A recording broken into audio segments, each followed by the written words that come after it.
23rd County Commission meeting. I would remind you to silence your cell phones. The meeting documents are on the end of the counter. They're not. They're in the front row. If you need them, and they're in the white binder. And Robert would have listening devices if you needed them, and he's on his way out the door. And with that, we will, oh, he's not on his way out the door. With that, we have routine business. Item number 1 is consider a motion to approve the agenda. So moved. Second. I have a motion and a second. All those in favor say aye. Aye. Those opposed, same sign. Motion passes unanimously. Item number 2 is approve the county commission meeting minutes from August 16, 2016. I'll make that motion. Second. I have a motion and a second. Any corrections? All those in favor say aye. Aye. Those opposed, same sign. Motion passes unanimously. Item number 3 is bills to be paid in the amount of $4,474.14.32. Is there a motion? I'll make that motion, but it's 34 cents. Oh, excuse me. I still didn't get it right. I have a Second. motion and a second. Comments. Fine. Commissioner Madam Barth. Chair. You know, we have, right at the beginning of our list of bills, about 18 items that are held where we're just a pass-through basically for money. So it includes 3.1 million, almost 3.2 from for the Department of Revenue from Pam's office. We have 16 refunds to the fire departments ranging from $434,000 on down, and a couple of birth and death fees. We also have a fair number of good-sized highway department bills, and there's here's one for $152,000 to one highway construction project, and it seems to me that we had a 911. I guess that's back there in the beginning, but we had. That's why our bills are a little high today. Okay, thank you, Commissioner Barth. Any other comments? I have a motion and a second on the bills. All those in favor say aye. Aye. Those opposed, same sign. Motion passes unanimously. Item number 4 is reports. Item A is Register of Deeds reports of fees collected in July 2016, and those are on file at the Auditor's office. Item number 5 is personnel actions. Item A is consider a motion to approve routine personnel actions. Move to approve. I have a motion and a second. All those in favor say aye. Aye. Those opposed, same sign. Motion passes unanimously. Item number B is a special commission action. Good morning, Carrie Carrie. Deaver from Human Resources. I'm requesting your approval on a salary adjustment for Corey Dash, who's being promoted from appraiser at 1511 to Deputy Director of Equalization. The request is for a biweekly salary of $2,288.80 effective August 17th. The reason this is showing up as a special personnel action request is it's outside our promotional policies. However, it is within the hiring range for external candidates, so Diane is making your request for approval today. Okay. Is there any questions? Look for a motion. Motion. Motion. Is there Second. a second? A motion and a second. All those in favor say aye. Aye. Those opposed, same sign. Motion passes unanimously. Thank you. Item number 6 is applications for abatements, and we have a number of them. Diane, good morning. Good morning, Diane Reichma, Equalization Office. The first abatement I have is for an owner-occupied ID 86577 for $1,296.37. We'll just make the motion on that, and then we'll go on. Okay, We're separating this out because of different categories. So is there a motion on that first RDA? I'll make the motion. Second. I have a motion and a second. All those in favor say aye. Aye. Aye. Those opposed, same sign. Motion passes unanimously. You Go to the okay, next the category. next group are exempts that were granted at the County Board of Equalization. 34107 for $3,035.92. ID 27729 for $17,175.98. ID 62553 for $7,596.60. ID 51548 for $854.71. And ID 55354 for $2,944.12. Okay. That's items B through F. Is there a motion on those? Second. Motion and a second. All those in favor say aye. Aye. Aye. Those opposed, same sign. Motion passes unanimously. Okay. The next group is for the veterans exemption where they get $100,000 off. This was also done at the County Board of Equalization. 45766 for $1,584.05. 88203 for $461.63. 32689 for $1,063.28. 46689 for $972.13. 31211, $875.81. 47144 for $494.75. ID 28844 for $373.27. 42667 for $273.41. 39020 for $230.24. ID 30956 for $125.90.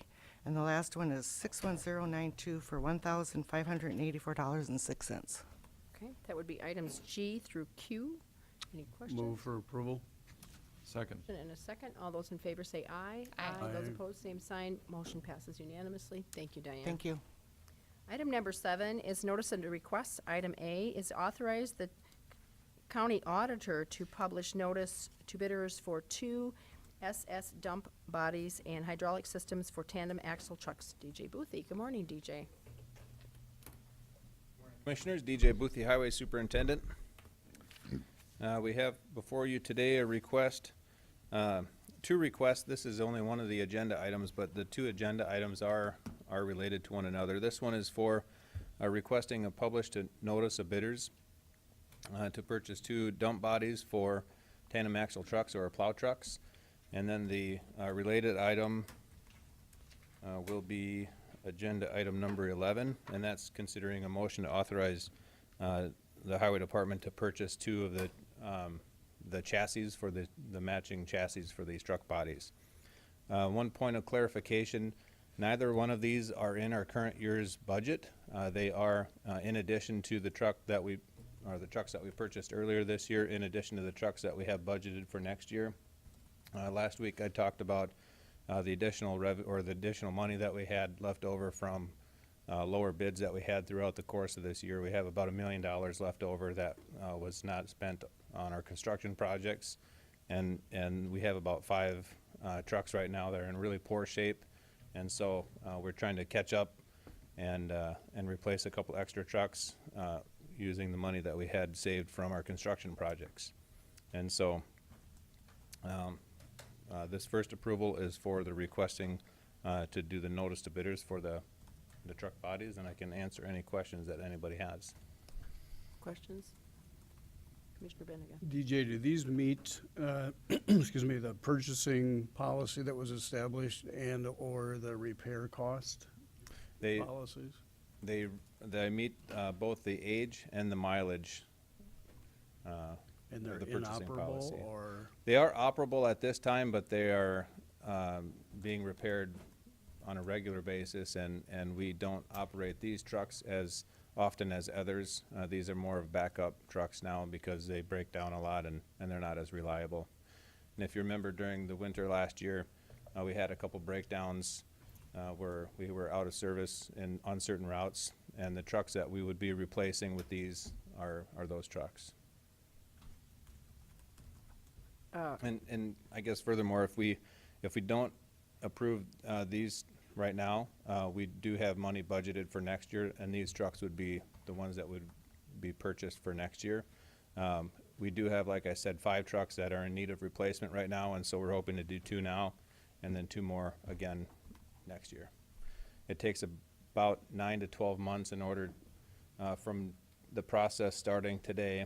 9 to 12 months in order for them to be in service. And so they would basically be in service in probably June or July of next year, and driven a little bit during the summer for getting ready for the winter of 2017. And so these, Commissioner Bender. So all 5 of these trucks that you're talking about, they all meet the criteria for mileage and? I shouldn't say on record. I'm not sure about the other 3. I would guess that they're pretty darn close on mileage. They do meet the age requirement for sure, but I'm not sure on the mileage on the other 3. So if we replace these 2, you're still going to try to replace 2 more next year? Yes, yeah, and the 2 that we would replace, they will definitely meet. But as of right now, the mileages, I shouldn't say for sure, but I'm guessing that they do.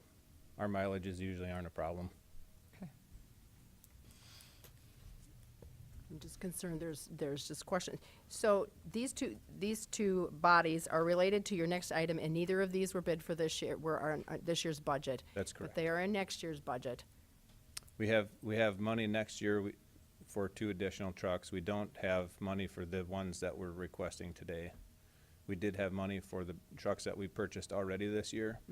And so because we had about $1 million of money left over in our budget this year due to the savings on our construction projects, we're trying to spend some of that up on these 2 additional trucks.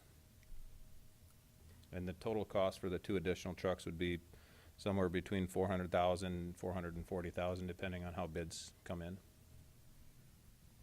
Commissioner Kelly. I really think, and based on the long lead time on this thing, I think it's important we do act today. I think the money is there. Your cash position is good, and I think we need, if we're going to wait until next summer, we're going to lose this winter anyway. But I don't think we want to lose another winter next year. So, if there's no other questions, I have one more comment in that, go ahead. and actually this just goes to item 11, but since they're related and we're doing them backwards, because that's the way the agenda lays out, those trucks are, they're from a Minnesota bid. And so we're not gonna bid out and see, I mean, we want specifically the requirements of the Mack truck, and we're not interested in looking at any other vendors or trucks. I think that's what we have right now is Mack trucks. The last set that we purchased earlier this year, the 2 trucks were Mack trucks. Okay. Those are our first 2 Mack vocational trucks in our fleet, and we're very happy with the way that they came together. They're very good trucks. Other trucks that we have, we did look at, the price is pretty comparable, and we feel like this is the best value by far. Kirsten, I have a question for you. No, I'll make a motion. A question for Kirsten. Is it okay, Kirsten, that we don't put specs out and put a bid out when we build? And I realize that's item number 11, but it's related to this one. Well, item number 11 comes under an exception to our public bidding statutes where if a item has been competitively bid by another government agency within the last, I want to say it's 12 months, I'd have to look at the month. That's It's- correct. It complies, I looked at 11 and it complies with that prior bid decision. It's just a decision of yours on whether you want to accept the actual trucks under that one, and I believe the accessories under this notice of bidders ourselves, Okay. so. Okay. Any other comments or questions? Move. Commissioner Vanica? Oh, Go ahead. I just have one clarification. So next year, under the new, policy that we have in place, you have 2 trucks that are budgeted for. Will you need to come back to us for approvals for those, We do given the have to cost? come back Yeah. for So we'll approval. have an opportunity next year to decide whether it makes sense to go ahead and do that. Okay. Yep, the exemptions for not coming back to the commission are for construction projects only. Okay. additional comments? Commissioner Benega? I would make a motion that we purchase these 2 vehicles for next year's budgeted items and then review that at that point to decide if in fact we're going to buy 2 other units based on that particular policy. Okay, so to go ahead with this, the dump bodies. Well- I'm a little confused at your, sorry. Well, no, that's fine. I think this is confusing because if they take 9 to 12 months before they're in service, does it take that long before we get delivery? Or is it, We take delivery on the chassis first, and that will probably be in fiscal year 2016. And then we would actually take delivery on the bodies probably in 2017. so are we paying for both of We, items before? under what no, we don't pay until we take delivery. But what I'm proposing is that we're using 2016 funds for the purchase of both the chassis and the bodies of these 2 vehicles. And then in 2017, we would make a request to purchase the next set of vehicles using 2017 funds. I guess I'm not, don't have a problem with buying the vehicles ahead of time for next year's budget, but until we know the position, if you will, of those other 2 vehicles that are in next year's budget, I'm not in favor of doing that. Excuse me, with additional dollars. Yeah, so I think we're okay with just authorizing this Kirsten, you want to say something? To be clear, we're talking vehicles now, which actually is item 11. Right, Item we're talking- 7 is Right. the accessories on here, so. So what we're looking for today is to authorize, on item number 7, is authorize the dump bodies that would be purchased with 2016 money and delivered in 2017. Just authorizing that the notice to bidders go Right. out, not the actual purchase. That would be my motion, Okay, I have a unless there's motion. one on the floor. No, well, I don't think there's one No. on the second, because there wasn't a second. So there's a motion on the floor to authorize publication for 2 dump bodies, and this would be purchased with 2016 money, but it would probably be delivered in 2017. I'll second Dick's The motion. motion is second. Is there any other questions on this? All in favor say aye. Aye. Those opposed, same sign. Motion passes unanimously. Okay, we'll see you back in a minute. Thank you. Item number 8 is planning and zoning notices. There are none. Item number 9 is petition for compromise of lien, DPNO number 21915, in the amount of $12,847.67. Robert Wilson, good morning. Good morning, Commissioners. Robert Wilson of the Commission Office. Commission Office has received a request for a compromise of lien for DPNO 21915 in the amount of $12,847.67. Applicant requests a compromise in full with no payment, and she recently received an inheritance and will soon close, at the time this memo was written, would close on the cash purchase of a home here in Sioux Falls for $55,000. I want to make sure you are aware that purchase, to our understanding, closed yesterday. It was a cash purchase. When I drafted the memo last week, it was in preparation for that. But our information is that this purchase did close yesterday. But that was the basis of the reason for the application coming forward, was that it was in anticipation of a closing. As we dug into it and got a little more information, realized that it actually the closing would come prior to your consideration of this application that we've been working on for a little while. So just a clarification there. Lien represents public defender, human services, court-appointed attorney, and public advocate services provided between 1987 and 2014. Total amount of services provided by the county is $12,967.67, and we've received partial payments totaling $120. Now, this applicant lived in and owns what she described as a mobile home that is unsafe. The residence is located here in Sioux Falls, and according to records with the Equalization Department, she does own both the structure, the mobile home, and the lot. And they have an assessed value of $18,658. Now, the applicant lists total assets of $60,375, including $37,650 in savings, $20,000 in retirements, and a Chevy vehicle 2008.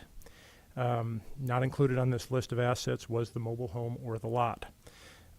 Commission Office has confirmed with the applicant's realtor that closing was scheduled for yesterday, and that it was a cash sale.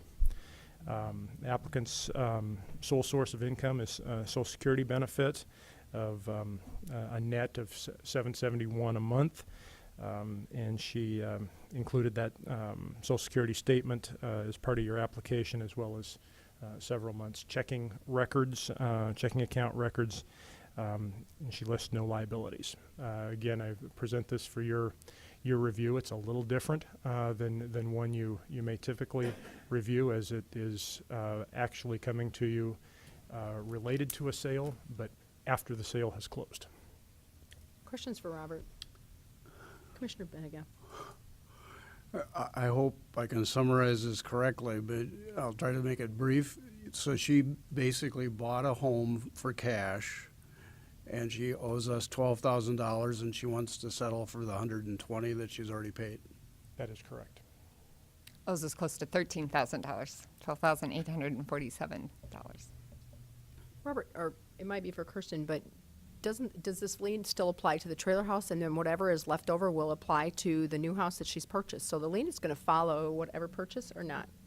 It attaches to both properties if she owns them now. The fact that she closed on the property, depending on how the sale is recorded in the Registry of Deeds, it may already be attached to that property, so. Commissioner Barth?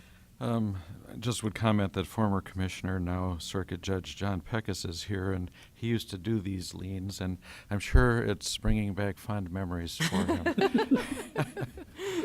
But let me say that I share some concerns on this. You know, this person took benefits from us in 1987, 1994, 1995, 1997, 1998, 2001, 2002, 2003, 2005, 2006, and as late as September of 2014.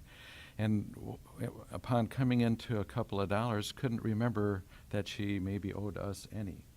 So we are the first place that she goes when she needs something, and the last place she thinks of when it comes to paying that debt.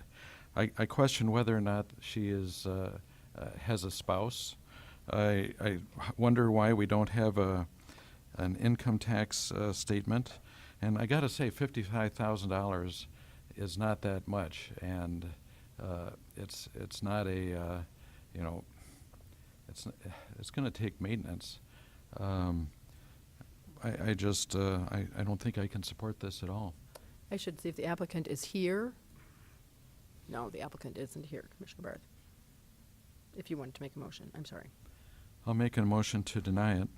Second. I have a motion and a second to deny. Any other conversation? All those in favor say aye. Aye. Those opposed, same sign. Motion passes unanimously. Thank you, Robert. Next one is opportunity for public comment. If there's anyone that would like to speak about something that is not on the agenda, if you would give your name and your address and limit your conversation to 5 minutes or less. Bob Colby, Sioux Falls, South Dakota. It's a sign of age when you dig through your closet and you find T-shirts such as this. It reminded me of when we opened the new jail back in 2003. It is another sign of aging when you look around the room and you see people who you used to call by a different first name, and suddenly they all have the same first name, Judge, like Peckus and Long and Barnett and Gilbertson, and then a few more. You kind of say you've been around a while. When you talked about liens, every time the commission deals with liens, you think you've heard them all, and there's always a new wrinkle and a new twist. But that's what makes that job that you're doing interesting. I remember when I saw this shirt, it brought to mind that back in the day, I can use that term, that we had thought about putting another level on top of the jail, and that maybe when they set up to do such, that they would set up in the parking area between the Coliseum and the new jail, put the tier on top, and then build a 4 or 5 story parking area or ramp there, because that would be an appropriate place. People would have found new parking. You wouldn't tie up a lot of ground after the construction of the jail, and there would be use for the courthouse, for the Coliseum, for the new jail, for the museum, etc. Now, I don't know if that's still in play, but it looks like with the potential of signatures being put together for this petition with the city, that the county may have another chance to talk with the city father about what is the long-term plan for the county and the city.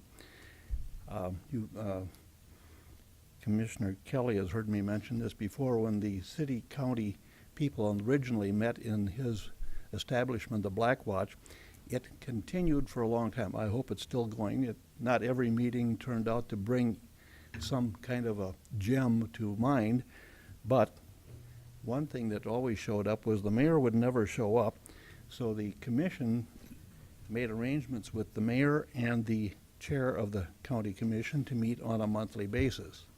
I hope that's still going on, and I'm hoping you have more success than previous commission chair people had with the likes of Mayor Hanson and Mayor Munson.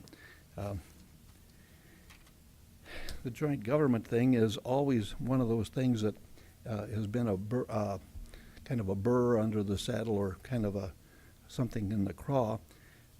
At the time when the previous commission looked at it, it was found that it would probably be more of a county government model, not a city government model, because the county government is constitutional. City governments exist by charter. And so, we're looking at this commission here, by 2020, will have a lot on its plate. It'll have a jail construction, parking, a possible city-county building, and a museum and archive. And I hope that comes to fruition sometime soon, because former commissioner, or his council person, Bob Jameson and myself started this thing about 25, 30 years ago, and it would be nice if that would come to fruition before either one of us trips and falls flat on our face, and then you will have to come and look at us down at Miller's. One of the things that I hope that you are doing is looking at bail bonds, because I remember back in the day that one of our state's attorneys left between $300,000 and $500,000 in forfeited bail on the table, and that's real money for the county commission. So, just a couple of those little thoughts, all brought together because of finding an old T-shirt in the closet, and I'm debating what to do with it. I may just hang on to it because I found another one where I spent a night in the Jameson Annex, and one night there was enough. I hope none of you have the opportunity to do it other than on a voluntary basis. Thank you. Thank you, Bob. And we are doing all those things you talked about. Diligently continue to work on those things. Any other public comment? Okay, with that, we'll go on to regular business, which item number 10 is a briefing by the Second Judicial Circuit Court's activities and expenditures. Carl, you're on. Thank you, Commissioners. Good morning. For the record, Carl Thomas, I'm the administrator for the Second Judicial Circuit. That's Lincoln and Minnehaha counties. Thank you, Commissioners, for this opportunity this morning. As you know, our presiding judge, Larry Long, is behind me, and former Minnehaha County Commissioner and now Circuit Court Judge John Peckus is with me. And for those of you who have ever seen or listened to a U.S. Supreme Court oral argument, if I get through the half of the first slide and it gallops off into areas of greater interest to the commission, or if you have questions, I'd be happy to step aside and defer to the judges. Thank you, Robert, for your help.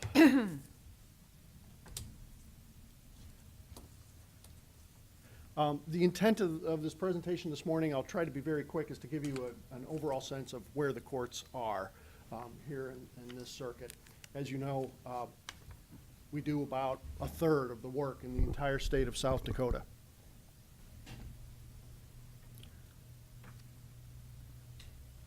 Let's see if that comes up.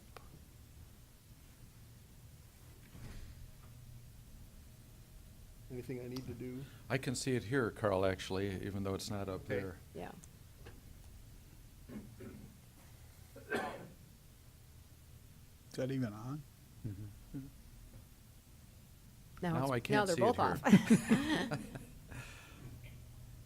Is that TV on? Mm-hmm.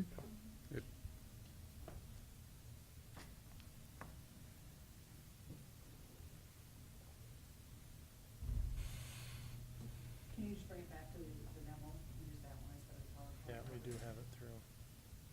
It's on our iPad. Trish is behind you. Trish, got any ideas? We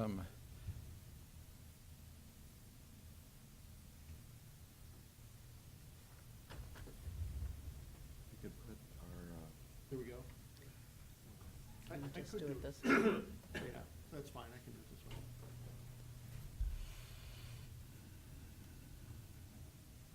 Make it a little bit bigger. Then I just arrow through, right, left? Up, Okay. down. Okay, thank you. First slide, Commissioners, is it presents the distribution of the caseload for the courts in the state of South Dakota. You can see we're about at 30%. That fluctuates a little. Some years it's more like 33. It seldom dips below 30. A substantial portion of the caseload in the state of South Dakota. I'm not sure if my colleagues around the state, my fellow circuit administrators, are watching this, but my apologies to the administrator in Pennington, but we're substantially larger than Pennington, even though they think they're about the same size. huge workload. This is a very busy slide, I know, and I know legibility might be difficult on these presentation systems. We pack a lot into this slide. It tells me what the seniority ranking is for the judges and which individuals occupy which judgeships. We can skip all that unless it's of interest to the commissioners. The important line here is that line of the total number of judgeships across the bottom. That shows you the growth over the years and the number of judgeships. And of course, each judgeship involves a courtroom and court staff and space in the courthouse and more court activity. And so you can see since this chart was established in '82, we've doubled, one more than doubled the number of judgeships in this circuit. Just incredible growth over the years. This next one is total caseload. And if I were a commissioner looking at this chart, I would think to myself, well, if total caseload was higher around 2009, why are the courts more expensive now than they've ever been? The answer to that, as I understand it, you've got two supplemental slides that I can bring up if you'd like, but rather than maybe fool with the technology at the moment, those lines include two areas of high volume but relatively low impact, and relatively low impact on county expenses. One is traffic tickets. There was a spike in traffic tickets around 2009. Sioux Falls Police Department in particular were writing somewhere around 35 or 36,000 traffic tickets at that time, and then they've declined substantially since. A traffic ticket, as you can imagine, imposes relatively little county expenses on the county budget to process. Court staff is a different story. There's a processing load there, but for county interests, it's a relatively low impact. And then the other decline in that time is small claims. Again, another area which may hit the court staff pretty hard because they've got to process all those cases, but there's been a decline in small claims, and of course small claims has relatively little bearing on county expenses. Commissioner? Do you have a theory as to why small claims filings are down when population's going up? That's an interesting question, Commissioner, and Carol and I had a side conversation about this in the lead up to this presentation, and I'm not sure why. I know there was a dip around 2012 when we switched to a new computer system, and it was logistically difficult for a little while for the collection firms to file small claims cases as we switched from one system to another. But that was a temporary, relatively minor event. And so it surprises me as well. I would just speculate that they may just be collecting it in different ways and not relying on small claims cases anymore. And of course, even when a collection firm does have a small claims judgment, you know, collection or execution is something they still have to pursue. So perhaps, and again, this is speculation, perhaps they're just pursuing collections in ways other than a small claims judgment. Okay. I might make one other note on this slide. You can see Lincoln's line across the bottom. Minnehaha's scale, of course, is so big that whenever I combine Lincoln and Minnehaha, Lincoln tends to get squashed in the scale of the chart. When we present circuit numbers to you, it's always helpful to me, and I tend to get into the habit of considering Lincoln to be about 10% of the circuit's numbers. So when you look at a chart that presents circuit, you can generally think, okay, 90% of that is Minnehaha. Lincoln is pretty remarkably consistently roughly 10% of the circuit's activity.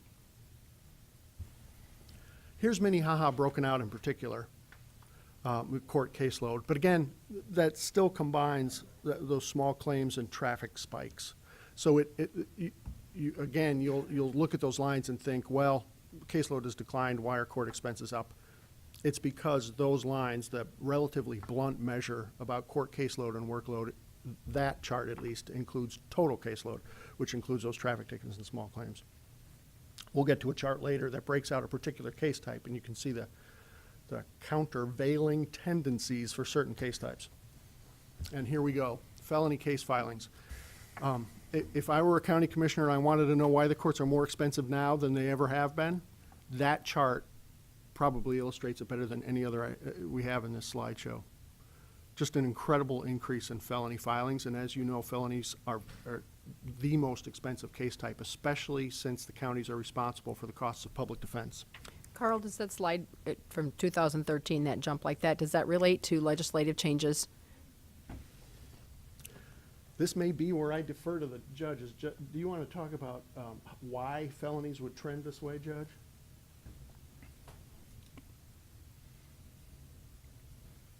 And you're referring to this chart, Ms. Chairman? Yeah, it's just why this sudden increase in 2013.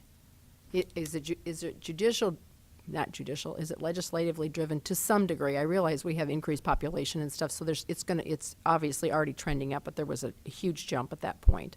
Well, I can't think of, I cannot think of a legislative change that would explain that. Frankly, my experience is that the most direct correlation on spikes up or down in these charts has more to do with the number of police officers who are available and actively policing than anything else. If you go back to those other charts, you'll see a big dip down in 2001. That's a direct result of 9/11. And what happened in 9/11 was that a huge number of people who were actively policing in South Dakota and across the nation were pulled off of active policing and were transferred into security positions. So they were doing, in effect, guard duty, but they were not actively policing. They weren't writing traffic tickets. They were not doing the things they typically do. And so you see the spike down in total case numbers. And if you go back to that chart again, you will see a dip in about 2008 and 2009 and a much slower recovery. And of course, that was because there was the nationwide recession. And of course, what happened was, and I'll give you an example, the South Dakota Highway Patrol, they just allowed attrition to create empty FTEs in the Highway Patrol, and of course the Highway Patrol writes the vast bulk of the traffic tickets that are written in South Dakota. So, so you see a drop in 2008, 2009, and it doesn't recover. In fact, it's still just starting to recover because the Highway Patrol, I don't know if they've actually still filled all of those FTE slots that they left open. And that was also done to a greater or lesser extent in a lot of municipal police departments. They just didn't fill those slots because they didn't have the money. But what that means in terms of our data is that you see a drop in total filings, the vast bulk of which are traffic tickets and that sort of thing. And that doesn't really reflect the level of activity that we have to go through. So the short answer is I don't know why there's the spike between 13 and 14 because I don't think there were any legislative changes. But I can explain the spikes downward in 2001 and 2009. Thank you. Commissioner Bender. So, Judge, I'm sorry. So you really just don't have any idea, any feel for why they're, because it is a fairly, when you graph it out like that, it is a fairly significant jump up during that time period. So I don't have an explanation.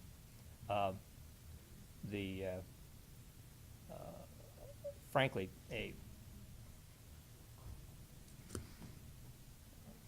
a more realistic expectation, well, I just don't know. We were dealing with Senate Bill 73 and Senate Bill 70 at the time, but those bills didn't make any changes in the types or nature of felonies. They changed the penalties, and they changed the mechanism by which judges are limited in terms of imprisonment options versus county jail options. But it didn't change the basic nature of the felony structure. There was a significant rewriting of the and a general lowering of penalties, but that happened in 2005 and 2006 and 2007. There was a substantial overhaul in the penalties, and a bunch of the penalties were rewritten, and many of them were lowered. But I can't recall any new felonies or any new structure that was. When did the choking change to a felony? And I just wondered if that could have anything to do with that. I don't know what year that was. It was relatively recent, I don't know, but. Okay. Maybe the state's attorney's office would know better, I don't think it would too. totally account for that spike. Okay. Commissioner Kelly. Well, recently, and I don't know either, maybe it's 2009, 10, maybe in that area. But they reclassified several Class 1 misdemeanors to Class, is it 5 or 6? I don't know the numbers, but felonies, did they not? Not that I- Including, I think, the one you're talking about. Yeah, I don't know what year it But- was. The one that Commissioner Heiberger's talking about was frankly just a newly created felony. It was a felony created out of whole cloth. Yeah. But I thought, maybe I'm wrong, I thought that there were some higher class misdemeanors that were converted to felony status. We'll let the state's attorney's office maybe has a comment Yeah, on. that was a subsection to our aggravated assault statute that was added for strangulation.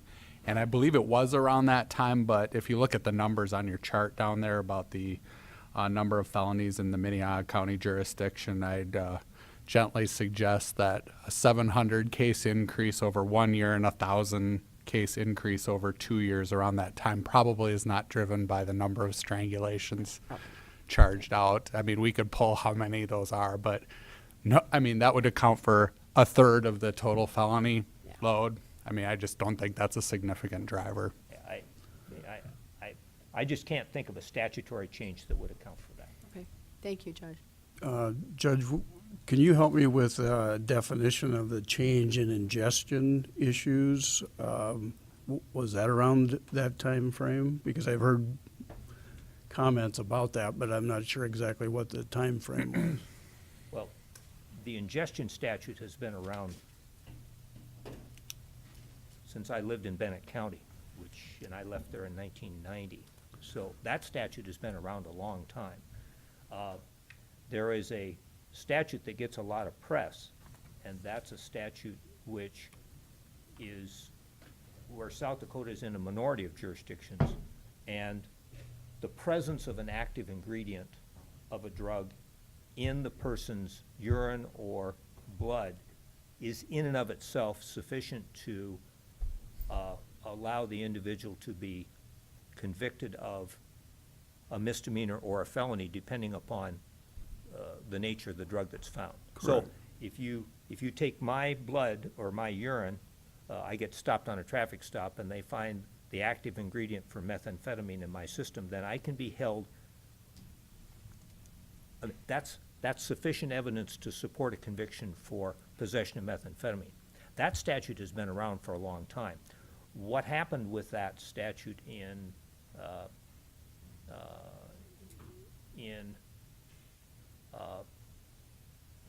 Senate Bill 70 was it was reduced from a Class 4 felony to a Class 5 felony. So the penalties were reduced, but the essential nature of the statute didn't change. Commissioner Barth has a question too. Your Honor, has this trend that we see here been statewide, or is it something that's just affects Minnehaha County and maybe a change in our local policies, whether it's in the city or the state's attorney's office? Is it a statewide issue?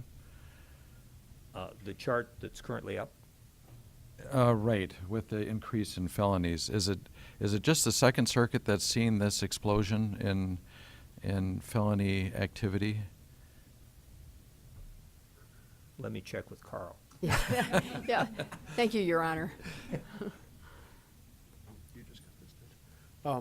Commissioner, when we went for a judgeship a couple years ago, a couple sessions ago, and it's difficult to make comparisons around the state because our jurisdiction is so big compared to so many others.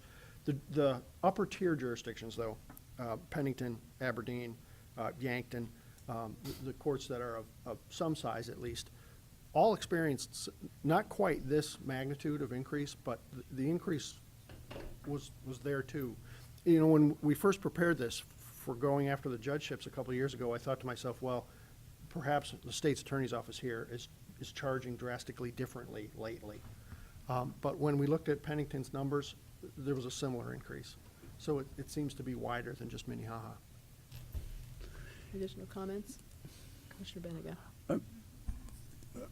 When I look just at these numbers from a sterile standpoint, if that's an accurate term, if you look way back to 96 through 2016 with a number of cases, civil or criminal or total, I mean, percentage-wise, it's not that big of a deal. I mean, it goes from 15,700 civil cases to 17,700. That's 10% in 20 years. Right. Or if you look at the criminal, it goes from 37 to 38, almost 39. I mean, that's not even 2%. Right. But we're seeing significant needs for more jail space, more police officers, so there's got to be a reason this is going on like this. I agree, Commissioner, and as I said, this is total caseload is a pretty blunt measure Right. of workload. If we were to pull out, if I were to divide that chart into separate case types, I think what you generally find is, yeah, there's a decline in traffic tickets. Yeah, there's a decline in small claims. Yeah, there's a decline in protection orders a little bit over some years. There's a decline in divorces a little bit over some years, a decline in child support cases. The cases that cost the county the most, felonies, child protection, class 1 misdemeanors, in other words, the misdemeanors a notch above, traffic tickets, all the case areas that cost the county the most are the case areas that have grown the most. And so if I, and I can certainly do this after the meeting, if I pull apart that chart into separate case areas, you'll find trends upward for all those cases that cost the county the most, and declines in the ones that don't generally.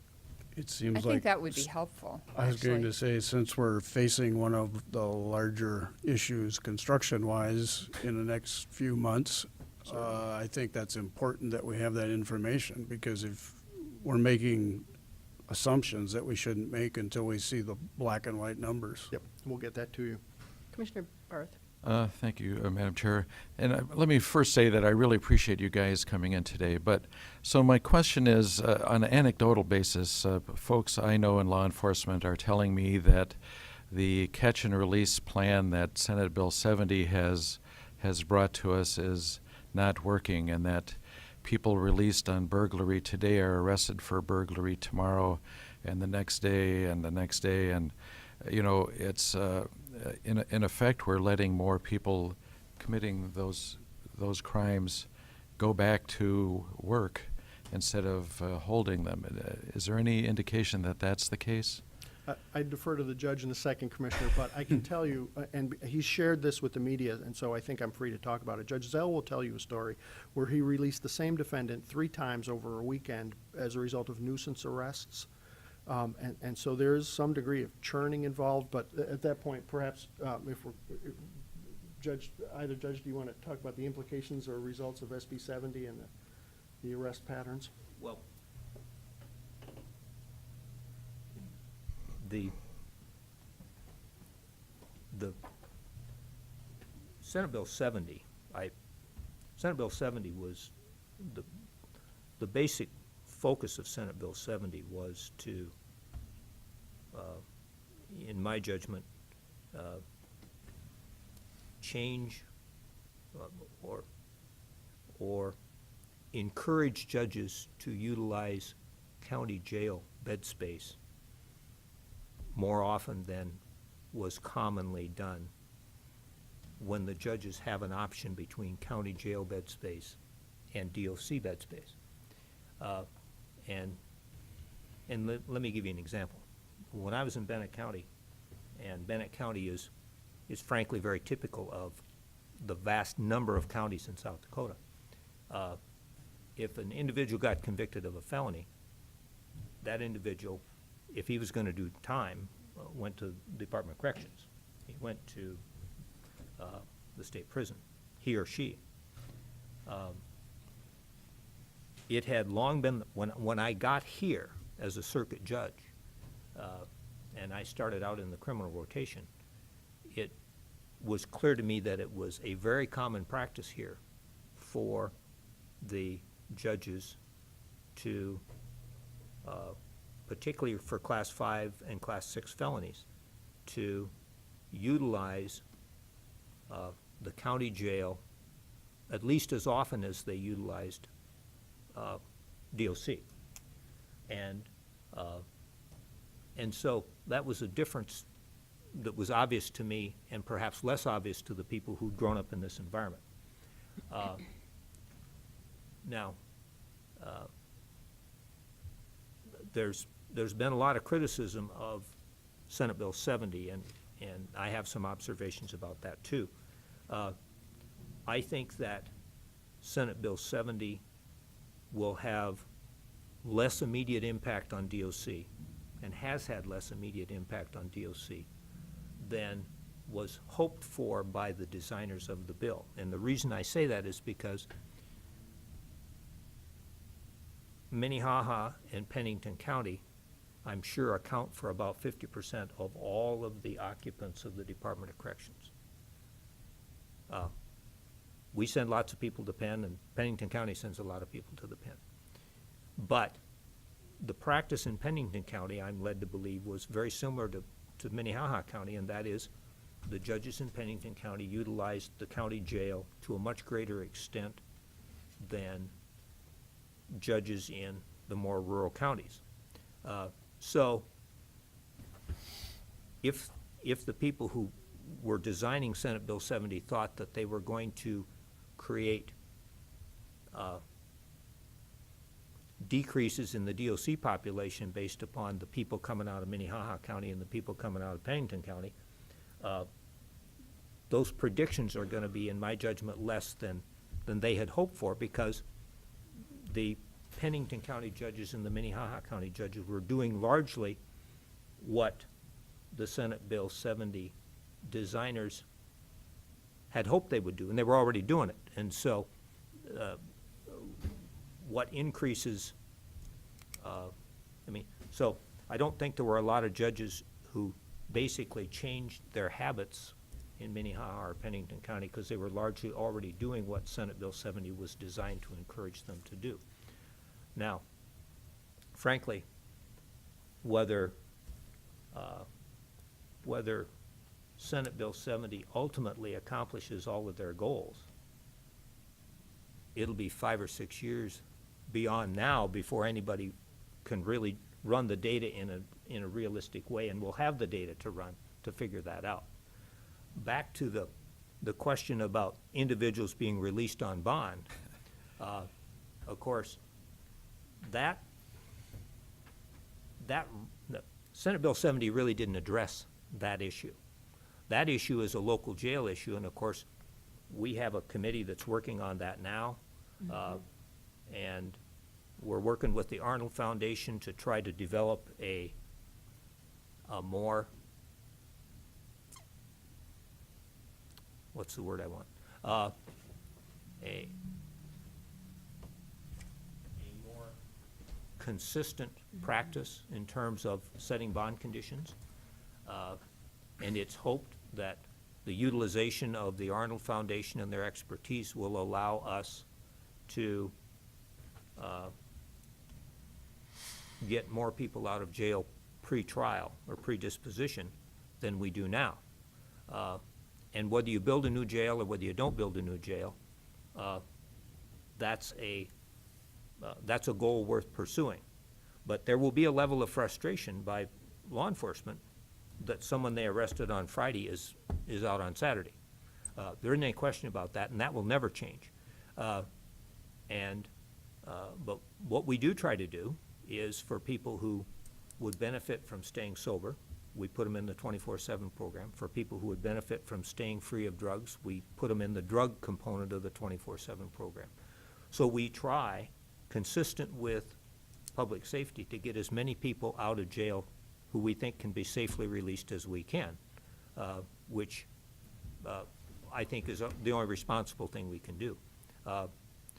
If the jail population is reached to its max, somebody's going to get let out of jail that there is a consensus ought not be, okay? And we're not there yet, and we want to try to avoid that. But there's always going to be a level of frustration that some people get out of jail. And law enforcement said, I just locked that guy up last Friday, and we understand that. But when you get to the maximum population of the jail, somebody's got to get let out. Commissioner Bender? Looks like Right. Judge Have Peck I is- asked your, have I thank answered you. your question? Yes, sir. Well, I was just going to comment, I don't disagree with anything that Judge Long just indicated, and I also want to echo the fact that when Senate Bill 70, even in its inception, Minnehaha County was at the forefront of recognizing the issues that Judge Long just indicated are in fact issues.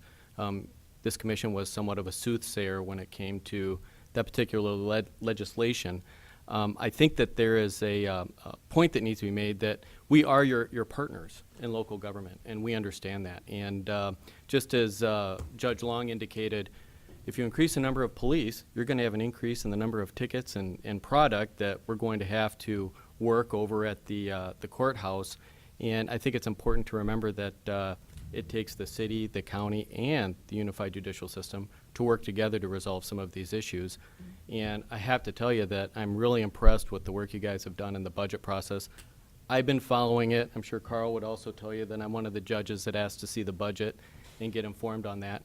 And I want to say thank you very much for the hard work that you guys did this budget season. It's not easy, and I know it's a thankless job, so thank you for your hard work. And I want to also let you know that we're working on our side of the aisle to try to make sure that we're going to have a minimizing impact on Minnehaha County and the citizens of Minnehaha County, and Lincoln County for that matter, trying to keep that cost low. And I want to let you know that we're looking at that. So thank you for allowing us to be here today. Thank you, Judge. Commissioner Bender, did you have an additional question? I kind of wanted to follow up on a statement that Judge Long made about the fact that the local judges, similar apparently to the Pennington County judges, were utilizing the jail when they had the opportunity to send people to the Department of Corrections, and why that is, what was driving that decision making. Yeah. In my experience, Commissioner Bender, what happened was that we had a wonderful county correction center that was working on work release, and it was very important for a lot of our sentencing judges to realize that if we were to put somebody in the state penitentiary, then unfortunately their families would probably wind up going to human services to get on welfare. If we had the guy go to the penitentiary, then he was not going to be able to gainfully be employed and pay his potential child support payments. So in building the county correction center, obviously it was in the judges at the time sending somebody 180 days to the county correction center. They kept their jobs, they made their child support payments, and they didn't wind up going over to human services to go ahead and get their welfare benefits. So it was a multiplier effect to actually save money on the community to go ahead and make sure they stayed in our community working and making sure that they're making their payments to their creditors and obviously providing for their families. So there was a big push to make sure that the 300-plus beds at the County Correction Center were going to be filled. That was, I think, part of the impetus. I also understand that, however, there were some unique circumstances where some of these people probably should have been sent to the penitentiary, but they weren't. And I think that pattern and practice of always looking first to the county as the work release option wasn't necessarily the best in all circumstances, because it disproportionately put that burden on the shoulders of Minnehaha County taxpayers. That's my own personal opinion when I was practicing law, but obviously Judge Long may have a different opinion. Yeah, I don't have anything to add to that. Because it's not the system I grew up in. And so I think Judge Peck's view on that is probably accurate. And do you see that changing at all? Well, yes, I would say that it was really interesting. Before I was elected to the bench, we were looking at building a new county correction center, and all of you were up here, with your exception. What was interesting was when Pennington County built their new center, and when Mike Milstead went out there and toured it, it was empty. And one of the things that happened was technology. Technology actually outpaced the county correction center or the work release option, because with 24/7 now, with the scram bracelet, you have all these other technological options and windows that have opened up that allow for us to go ahead and to let people go home and keep their jobs, pay their child support, make sure that their families don't wind up on welfare with the scram bracelet and with 24/7, which is a huge option, and it's a much less expensive option than building brick and mortar county correction centers. So that's how I see it, but I might be wrong. I mean, I think, Go ahead. No, Commissioner Bender, finish. I mean, the problem is when you look at our numbers at the jail, I mean, that is true. We do have a lot of people out in alternatives to incarceration, but our jail numbers continue to go up, and we continue to push the upper limits of what we have currently, and we do need to decide to make some hard choices, and it's very difficult to get the crystal ball out and look going forward.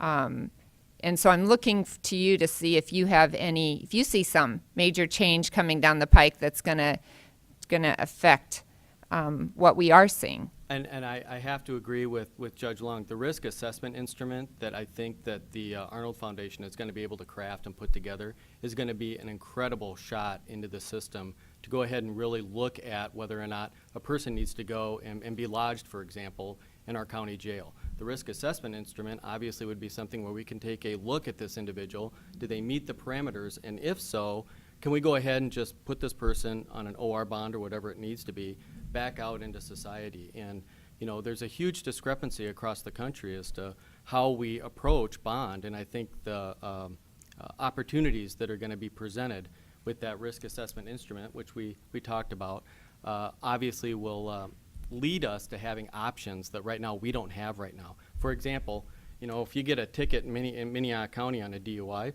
you're going to get arrested, you're going to get processed. Omaha, you get a ticket and you go home. They don't send them down to the jail. So why is it that our two communities are so different?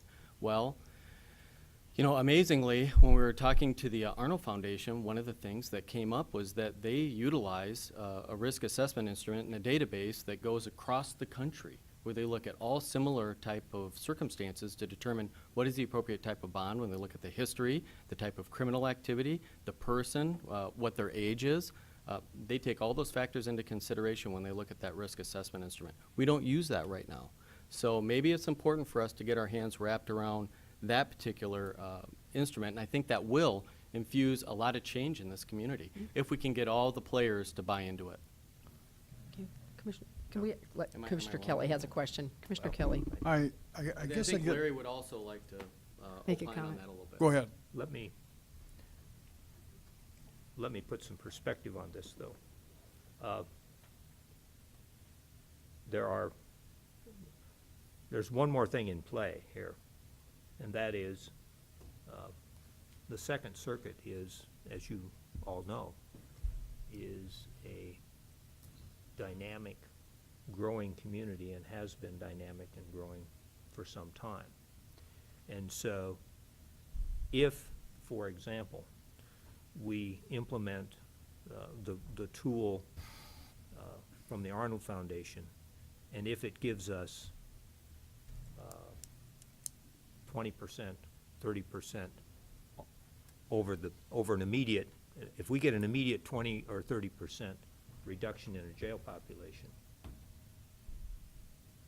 the increase in the population of this community inevitably is going to eat that up.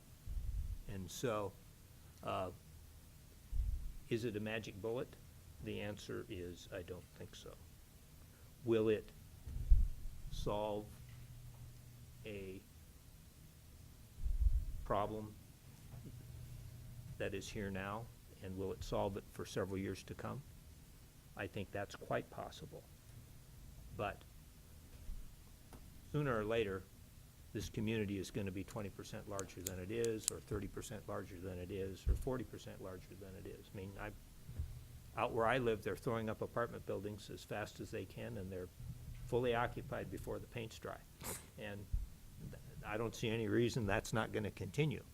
And there's great benefit that comes from that, but there are additional strains on services that come from that as well. So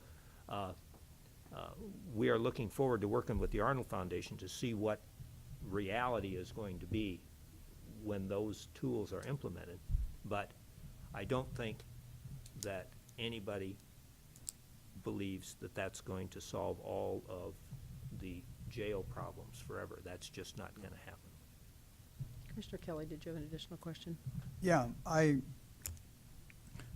looking back to '09, because that seemed to be a peak in a lot of the stuff. Since that time, we've only added one judge, if I'm correct there, Yes. according to your chart. Yep. We've added one circuit judge. And I was trying to find the budget on our computers and don't have it. Can't find it.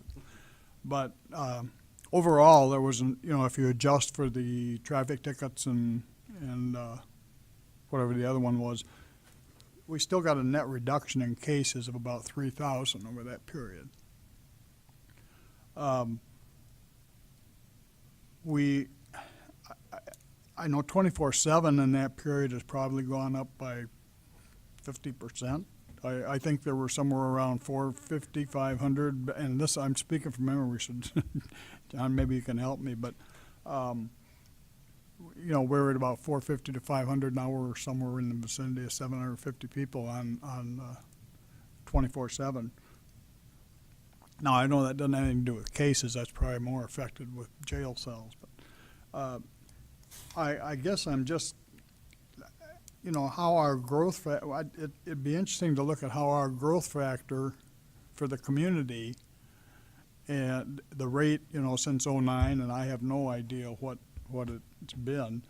We're at about 3% a year, so I suppose that'd indicate about 10, 15%, I don't know. How that relates to what our felony cases are, but the one question I have is the court appointed, because we really have seen those, and this is Judge Peckus's favorite topic, but is that, are we in need of some legislation that defines indigent legal help, or who they are? As I understand, there are no standards for public defenders throughout the state, which I think even the public defenders would like to see some sort of a balance there, because there is nothing addressing it from what I understand. And two, the analyzing of who gets court appointed, because those costs are really we're starting to see more and more of them, bigger and bigger. And it seems to me that most felonies are committed by people who look back at us and say, okay, I want a court-appointed attorney, I don't have any money. Generally, especially on the criminal side, if they can afford an attorney, they probably didn't commit the crime. Well, the challenge for court-appointed counsel is, I think, really significant. Are there people who get court-appointed counsel who probably don't deserve it? I think the answer to that question is yes.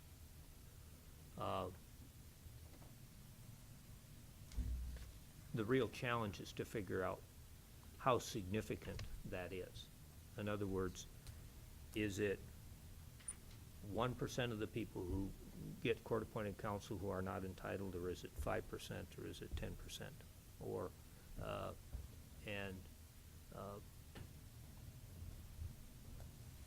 I think that's a serious challenge. And if it is a significant number, then the next question is, what can you do about it?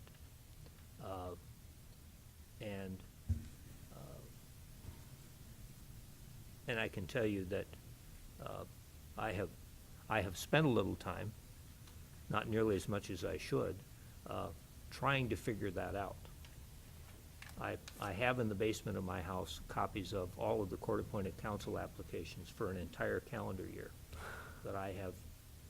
When I have an hour or two, I try to dig down through those and try to figure out how in a meaningful way to tackle this massive piece of data, and try to figure out who is in this system who ought not be there. And it is a particular challenge. And I've made a commitment to your county manager to continue to work on that. In fact, she and I have had a couple of discussions about it, so we are not unmindful of that question. But I think the first question that has to be asked is, how widespread is the problem? Because if we decide that 1% of the people who apply for and receive court-appointed counsel are truly not worthy,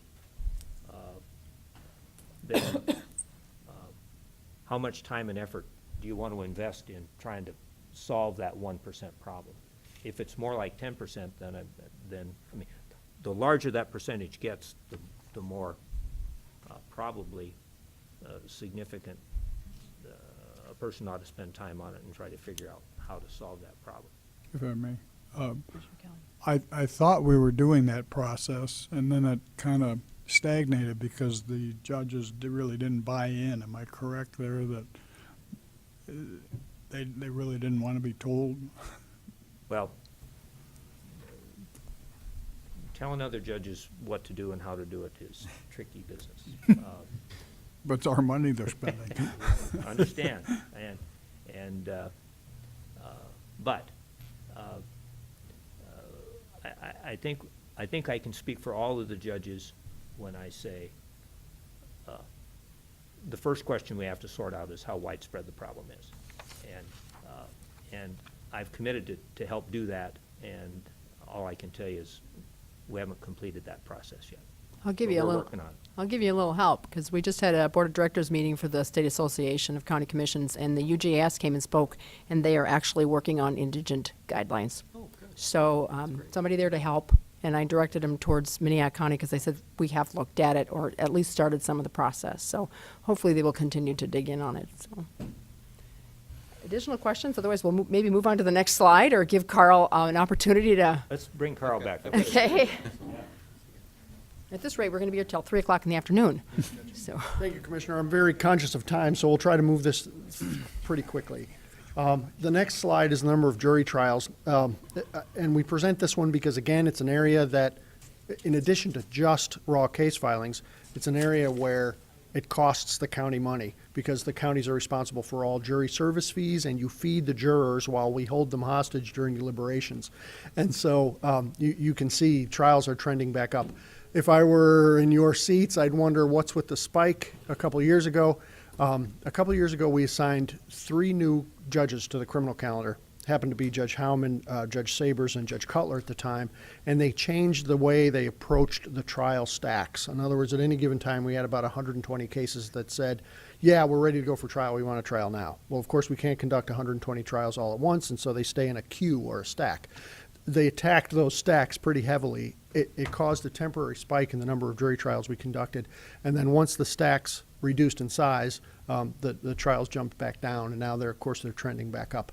That did have a significant effect, we expect, on jail populations. In other words, if you're sitting in jail waiting for your trial, if we're able to address your trial and clear that stack, then it either moves you to sentence or gets you out of jail, one way or another. So we're thinking that spike must have helped the jail population to some degree. But you can see the general trends in trial. If the number of jury trials continues, we'll probably break the record of 120 in 2017. And jail and jury trials are very work intensive and pretty expensive for the county. One other area of responsibility the counties have in South Dakota, of course, as you know, is provision of facilities. And so we thought we'd give you some charts on the incredible amount of public traffic in the building. We have an infrared counter on the front doors of the courthouse. It's a pretty accurate way, I think, of tracking building traffic, because you only come in one way. This doesn't include staff entry through the back doors, people with a key card, in other words. These are just public trips through the front doors of the courthouse, and we're averaging lately around 1,400 people a day. That's average. I mean, as you can see, it spikes over a couple thousand once in a while, but it's generally around 1,400 a day. Just incredible public traffic on that building. And I don't know, I can't remember if Lloyd's still here, but of course, Lloyd and Mark are responsible for keeping that building together, and I watch the public pressure and traffic on that building, and I'm really impressed they're able to hold it together as well as they do. If I were a commissioner, I'd want to know, well, okay, 1,400 people a day, but what are the trends? And these are snapshots of the public traffic into the building over the last few years. You can see it's actually come down. And happily, we've instituted e-payments, so you can pay fines and fees on your computer at home. We've instituted e-filing for attorneys, so they send their paralegals over less often. We've instituted, when I say we, I mean UJS to its credit and peer. Greg Sadisan in the IT department for UJS, I think, has accomplished an incredible amount and has helped us reduce the in-person traffic into the building significantly, I think. But even so, even with the decline in public traffic into the building, we're still at 1,500 people a day. just a huge amount of volume. And let me talk about one space crunch. I don't want to spend too much time on this because we'll probably pester you about this issue in the months to come. But, the county spent $11 or $12 million on a courthouse expansion in 2008. And we projected at the time that we'd be all set for about 20 years.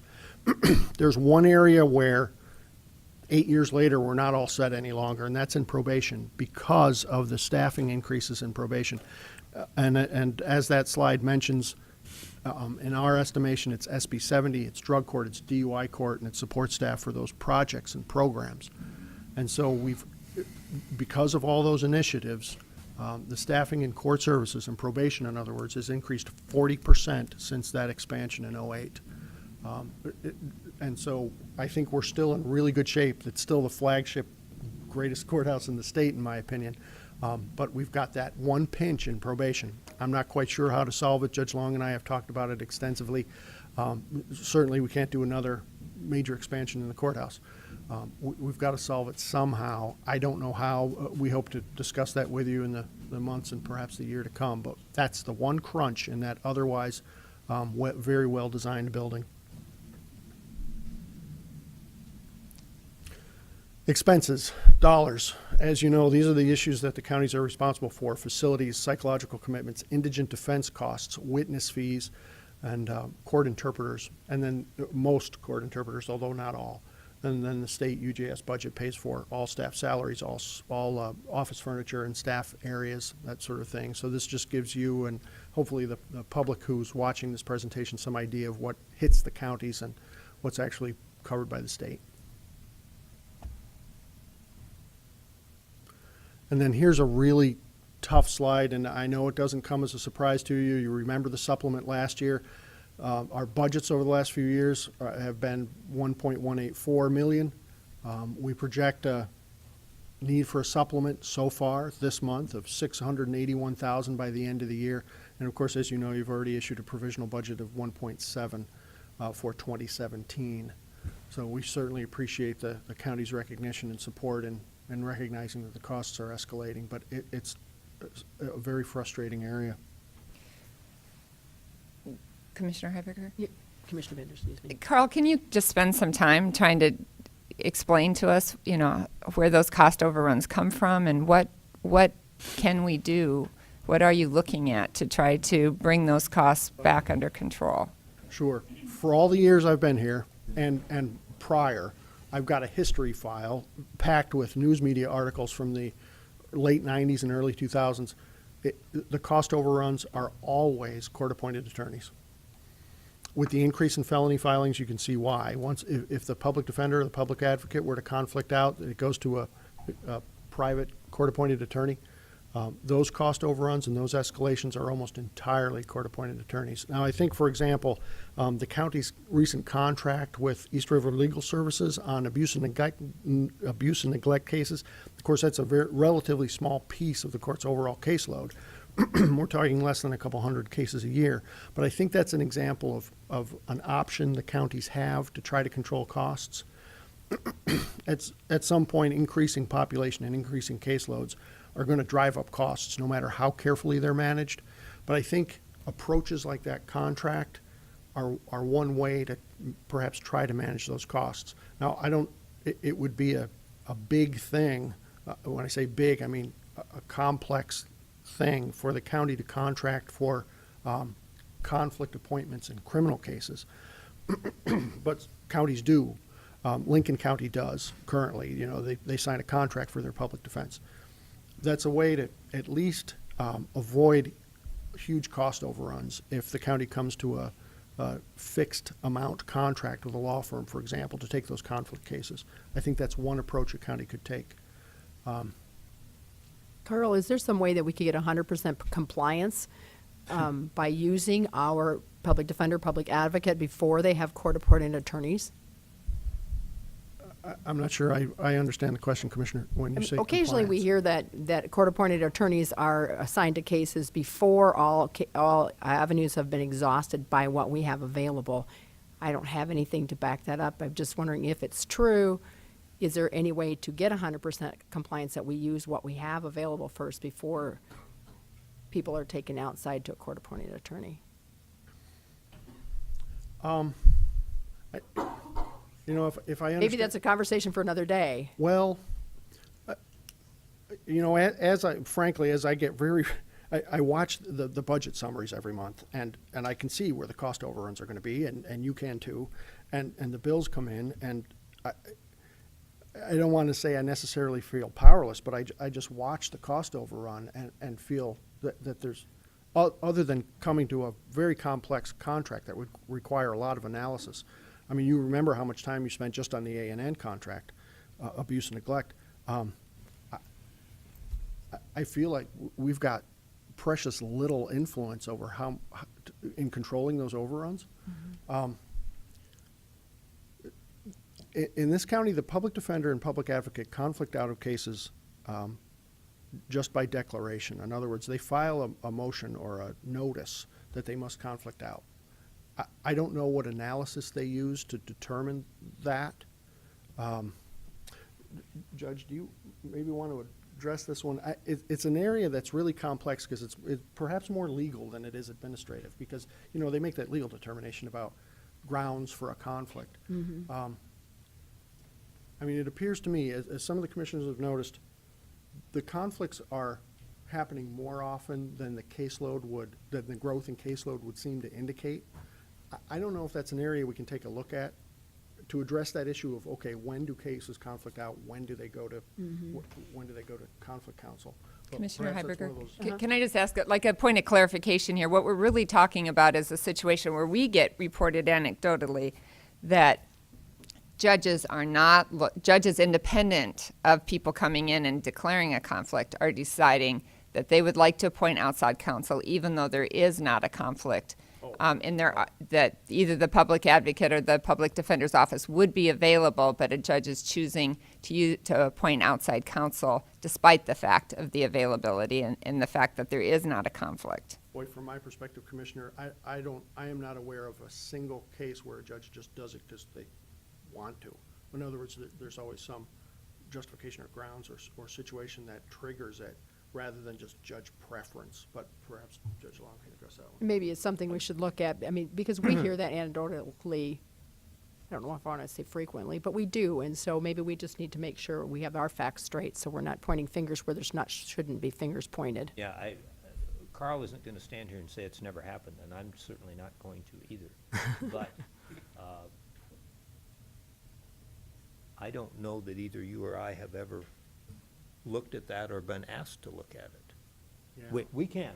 That We'll would try to be figure good. out a way to assess that. Okay. The one area where I could think that it may have happened or might happen is in like a death penalty case where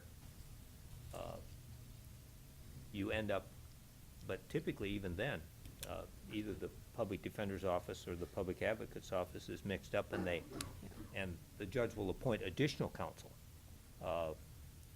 and that's usually for reasons involving the amount of work that's going to be involved in a case where the death penalty is seriously being sought. But I think the best we can tell you is we'll take a look at that, because That would be I great. don't know that we've been asked to look at that question.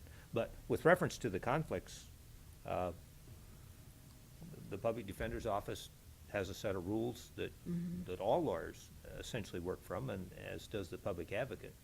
And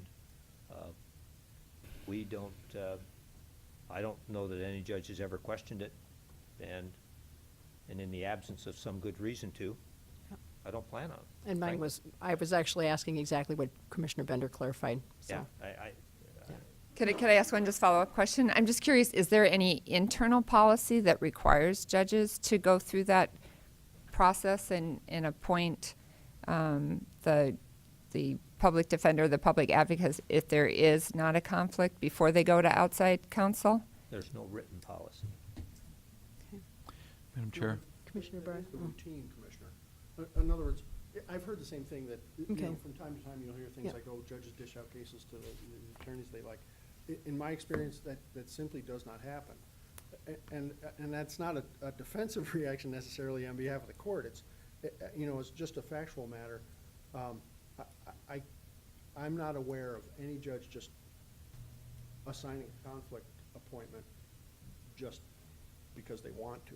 In other words, it's either driven by a declaration of conflict from the public defender or public advocate, or it's a situation where the potential conflict's immediately apparent to the judge. For example, if there's a drug bust and 3 defendants are arrested in the same I house, understand that. you know, the first one gets a public defender, second one gets a public advocate, and the judge is, you know, it's immediately obvious to the judge the third one can't have the same counsel, so that then the judge, on his own initiative or her own initiative, will assign outside counsel.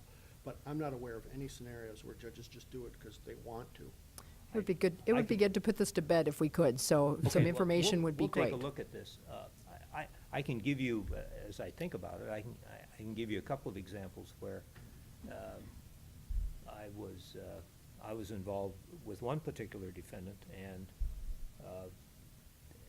I receive an application for court-appointed counsel, and the public defender's office is sitting in the room. I look at them and I say, can you take this? And they say, no, we've got a conflict on that one. And the public advocate, I look over at them and they can't take it either. So the record will reflect that I appointed private counsel right out of the gate.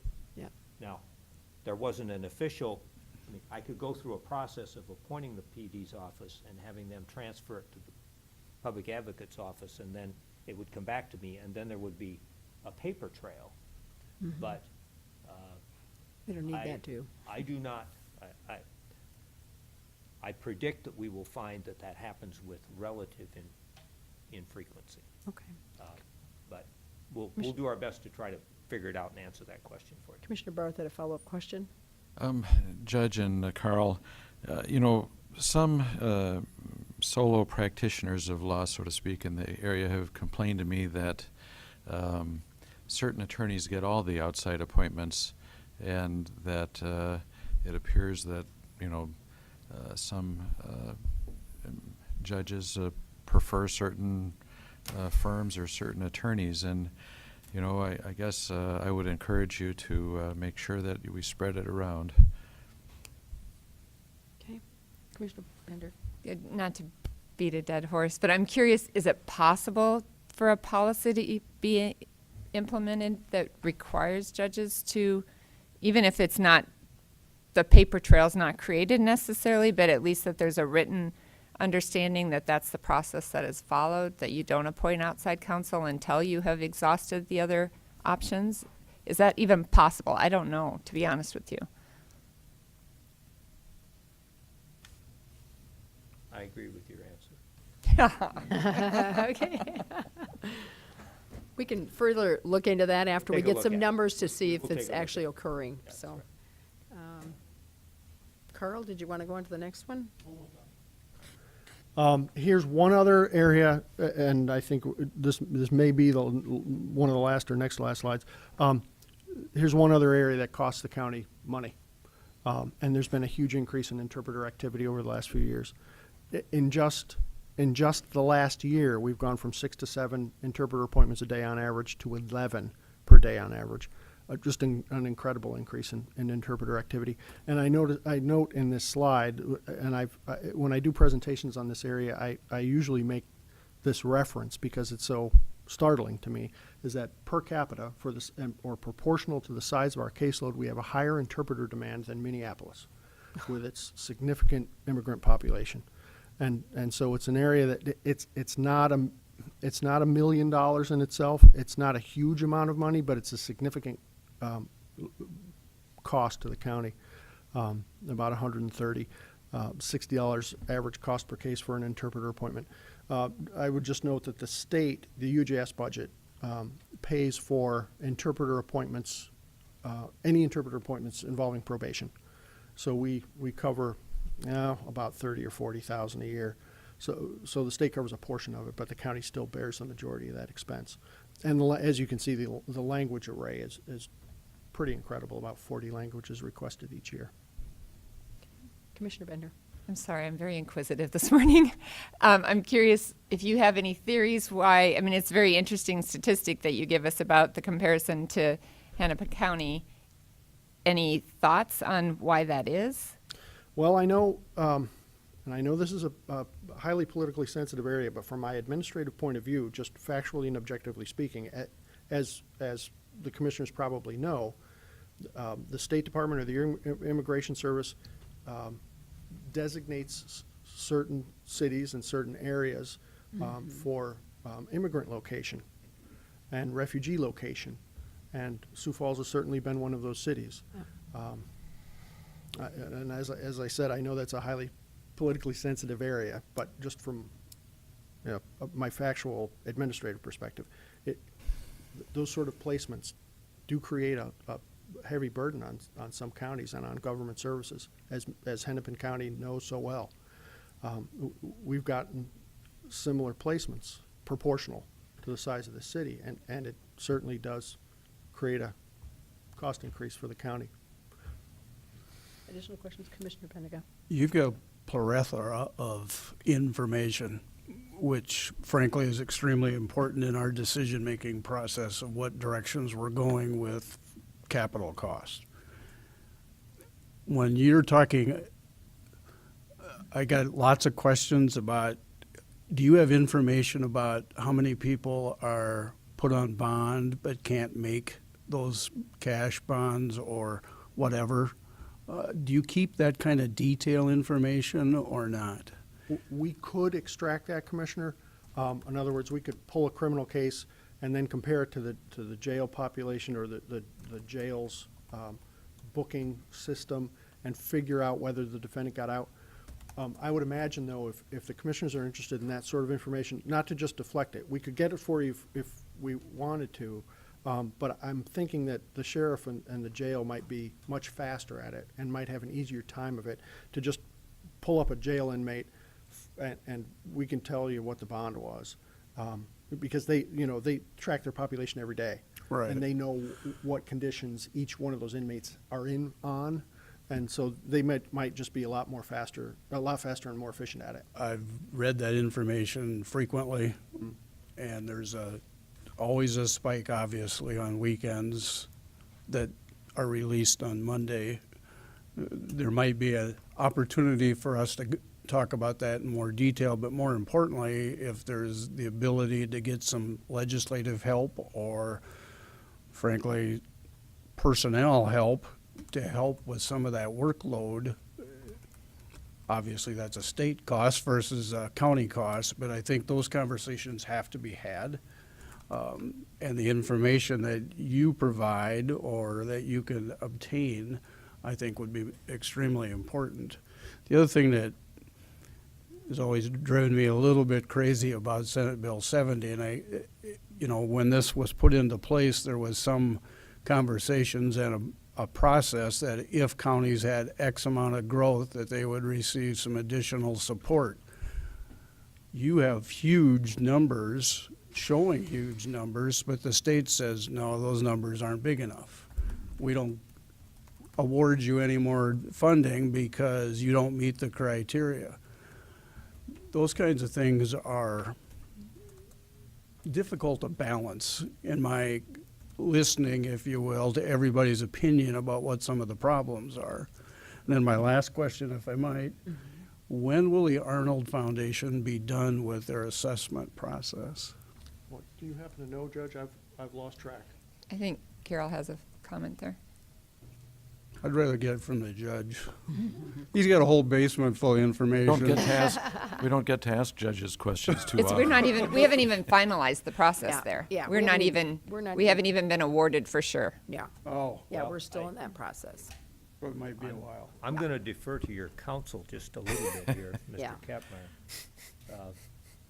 I can tell you this, Mr. Kapmeyer and I and a couple other people who are in the room went through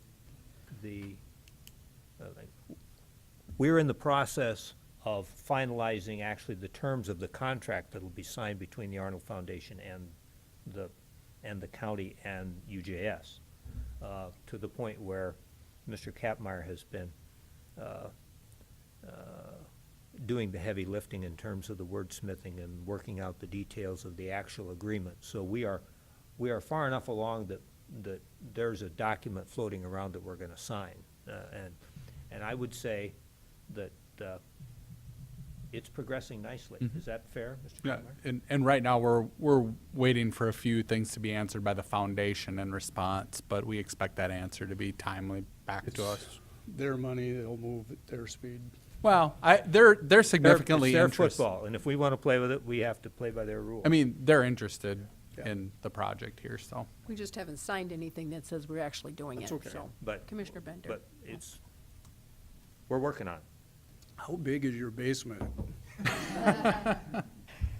I just have a comment and a quick follow-up question for Judge Long. A comment, I did visit with Gordon Gromer this morning about the bond issue, and he is checking through his database to try to pull some documentation about people who are incarcerated because they can't make bond. Yeah, and that number's gonna be higher for people who can't make bond than for people who are actually in there doing time.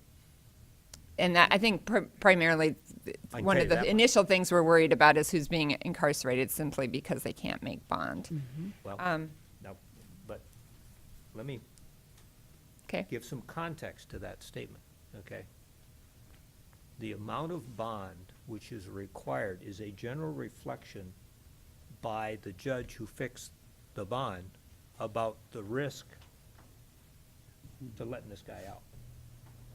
So, keep in perspective that idea, okay? The bonds are not fixed willy-nilly. I mean, if you see a $5,000 cash bond, there's some judge who thinks there's a risk if that person is let out, okay? yeah. And I just wanted to follow up. Our bond, yes. I just wanted to follow up in kind of a discussion we had earlier about the use of the pretrial instrument when it does get in place, because my impression is, and once again, we hear from lots of different people, and it's difficult to sift through information, is that there are judges who feel strongly that they currently use a risk assessment before they decide what to do with somebody who appears before them, and that can you just comment on what process is in place right now and how you see that process changing? Well, there's a set of statutes which govern the fixing of bond or bond conditions, okay? And every judge is familiar with those, and every judge applies them at some level. And every judge is, I think, conscious of the decision that they make, because irrespective of the decision that they make, there is a risk that is created if they let that individual out.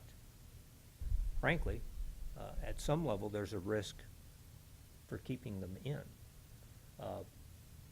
But what the and every judge, in my experience, is conscientiously trying to fix an appropriate amount of bond commensurate with the risk, and commensurate with compliance with the statutes. My conception of what the Arnold Foundation Risk Instrument will bring us is consistency. Okay. To the extent that the judges will, that we get buy-in, the more judges we get buy-in from, I think the more consistency and the more predictability there will be in who gets out of jail and who doesn't get out of jail. That's what I believe the Arnold Foundation will bring. And what they tell us is that they have the data over time from various jurisdictions which will allow them to predict with a certain degree of certainty the amount of risk that each judge is taking on by either letting this individual out or not letting them out. And so when you say that because I think you gave a 20% possible reduction as a I'm just making up a number. okay. But So that's what I wondered is, I mean, consistency doesn't necessarily mean reduction. And so, and if you say people are currently trying to meet their statutory obligations, which I have no doubt that every judge does take that responsibility very seriously, do you have an idea of what number you think is reasonable to predict? One of the things that we do that almost no other jurisdiction that the Arnold Foundation has dealt with does is have a program like 24/7 which allows release of people pre-trial, okay? We don't know how what we do already is going to impact the numbers that Arnold Foundation would otherwise predict that we will see. We don't know how that's going to work. And Arnold Foundation has played their cards pretty close to the vest up to this point. We send them numbers, we send them data, and they say, thank you very much, and we'll call you. But in terms of them sharing information with us, it's all been pretty much a one-way street. But they have a good reputation. They seem to be very professional in what they do, and we are willing to give them a shot. But how what we already do, we already have 700 people on any given day being supervised outside our facility, and many of those otherwise would be in custody. So have we anticipated, and of course, are we a little ahead of the Arnold Foundation in terms of an ordinary jail? I don't know the answer to that, but I think there will be some impact. We just don't know what that is. And I don't think, frankly, the Arnold Foundation knows either. Okay. Okay. Learned today there's a lot we don't know. Yeah. I keep saying that, but Yeah. it's true. I don't know. Carl's last slide is questions and answers, and we've Yes. had a lot. Are there any additional questions and answers? You did a good job giving the analogy to the Supreme Court argument, because you didn't make it very far in before you got attacked or Thank you. questioned. Thank you, Commissioners, for this time. We're usually here during budget times, and we really appreciate this opportunity to just discuss where we all are at this point, because I know it's an area of huge responsibility for the county, an area that we both struggle with year after year after year. We'll get you the case trends for each particular case type, and if there's anything else, any other information we can get you over the next few weeks or months, please let us know. We're happy to produce it. Thank you again. Thank Thank you, you for thank you, coming. Judge, for coming. Thank you for spending all your time with us this morning. With that, we will go on to item number 11, which is consider a motion to authorize the purchase of 2 Mack tandem trucks. And I'll leave it at that and let DJ continue that readout. We've discussed this already, but I didn't finish reading it out unless you want me to finish reading it out. Go ahead. To purchase 2 Mack GU 713 AF tandem axle trucks in the amount of $118,194 each for a contract competitively bid and awarded by the state of Minnesota. So this is the accompanying agenda item for the notice to bidders that was approved earlier. And again, just in summary, we're asking your approval to purchase the chassis using 2016 budget dollars and use those to create 2 more snowplow trucks for our fleet. And I did some follow-up during my break there during the other presentation. We do have 5 trucks that currently meet the purchasing guideline that Commissioner Bendigo was asking about. And of those 5 trucks that meet the guidelines, we would be replacing the 2 that are in the worst condition when these are put online, probably in May of next year. And then using the budget dollars for 2017, when we make that purchase, when those are put online, probably towards the end of 2017, then they would replace the 2 that are in the worst condition at that time of the 3 remaining trucks that are currently meeting the replacement guidelines. So if you have any questions, I can answer them. Otherwise, requesting your approval to purchase the 2 Mack truck chassis off the Minnesota state bid.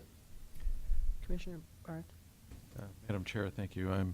And I got to say, I'm a little tired, but I can't let it lay. So, what about having it bid in South Dakota and awarded to a South Dakota company? I mean, do you consider that? And We definitely consider that. And the way that this purchasing agreement works is we are able to purchase it from South Dakota company. Sheehan Mac is where we're purchasing the 2 trucks from. They have regional purchasing and selling authority through Mack Trucks. And so we work through our local vendor, and they're the ones that purchase the trucks from Mack Trucks out of the East Coast, and then the trucks are delivered straight to Sioux Falls through our local vendor. They just work the paperwork through the purchasing contract in order to make that legal. Well, thank you. Madam Chair, I'll make a motion to approve or authorize the purchase of 2 Mack trucks as listed in this item. Second. Any other comments, Commissioner Benega? I guess the policy is one piece of the puzzle as far as I'm concerned. No vehicle lasts the same length of time, and I would always like to know what kind of repair and maintenance you're putting into these vehicles. Because if you got a vehicle that just because it reached a certain milestone doesn't mean that it hasn't been a good vehicle for you to continue to use. So I'm going to have difficulty supporting this. You have If a I can. motion. Go ahead. The 2 trucks that are the oldest of the 5, I know that those are 14 years old this year. And the age Model A requirement is that's 6. 86 years old, and I don't put too much money in it. And the age requirement is 6 years. The mileage requirement is 150,000 miles, and I know that we're well over 250,000 miles on those trucks. So most of you have had a chance to come out and view our snowplow trucks and the condition that they get to be in after 10 years or so, and they're in pretty poor shape. And so we're not choosing to replace trucks simply because they're meeting that minimum threshold of the purchasing requirement. It's because of the condition of the trucks. I don't think you've answered my question about how much money you've put into those vehicles. And the maintenance dollar amount, we could certainly pull the maintenance records. I don't have those off the top of my head, but they're in the tens of thousands of dollars very easily. And once they get to that age, any day we can have a breakdown that costs over $10,000. In fact, in this week's bills, I think that we had one that was $4,000 or something like that on one of these trucks. I think for the next time, when we look at the next trucks in 17, make sure you have your maintenance. We'll And definitely bring also what the resale value of that vehicle would be if we approved and you were selling one. So Okay. be interested to know what the resale is on that. Mhm. Are there any other comments? I have a motion and a second to approve that purchase with 2016 money, and this is an unbudgeted item. All those in favor say aye. Aye. Aye. Those opposed? Aye. Motion passes 4-1. Thank you. Item number 12 is consider a bid award for software and implementation enterprise resource planning, the ERP package. Monty, good morning. Good morning, Commissioners. Monty Wattenbach, Minnehaha County Information Technology Department. As you may know, we went through a RFP process to select ERP software vendor. There was 6 of us from the county that were on that selection committee. We were a little bit disappointed with the responses that we got back. We put out a fair amount of requirements to make sure we had the information needed to select a vendor. But the reality is the market has consolidated. Some vendors don't necessarily want to get into a new state where there are unique tax laws and whatnot to that state. But we unanimously selected Tyler Technologies. Their solution is very robust. They have all the various different modules from payroll to tax to the typical general ledger and accounting functions, HR functions, to name a few. We unanimously, as a selection committee, selected Tyler Technologies. I included the pricing information in my memo. So the price for the software, training, data conversion, implementation, and interfaces are all included in that price. There's additional costs, as I indicate in the memo as well. included in the budget that are not a part of this bid related to SQL database licensing and project management costs. I will come back at a later time to discuss project management, hiring a consultant to help us through project management, implementation, testing, all of those pieces. So if the number in this bid looks different than what we've discussed before as far as budgeting, that's the reason why that is. So typically, software is not, it's not required to bid out in our normal purchasing policy, but due to the price and the scope of this project, we felt it was appropriate to go through a formal RFP process and bidding process. Questions? So Monty, I know you've been working on this a long time. We really appreciate all the hard work that all the staff has done, because I know there's been hours put in looking at all of these things. So in addition to these costs, you said you'll be coming back for a consultant. Yes. And do you have any ballpark So ideas what we're talking about? at this point, yes, at this point we have a couple of different service levels or options from Barry Dunn, who we've been working with, and we've been very pleased with the services that we've received from them. We have one proposal that for consulting over the course of approximately a year and a half of implementation, configuration, and go live. So for the course of that year and a half, for full-blown project management, travel expenses, that initial proposal is $350,000. There's a scaled-down version of that would be less than that instead of full-blown project management, it would be project oversight. Those are large amounts. I do intend to have some conversations with them on how can we scale that back a bit. But it's also a very, in my opinion, and I think the rest of the selection committee's opinion, it's very important to have them be a part of this project. Here at the county, we have, we don't have a lot of extra bandwidth, really, to be honest with you. By bandwidth, I'm referring to not technology, but people. Mm-hmm. We don't have a lot of extra people that can configure, test, and do all those things that this project is going to need.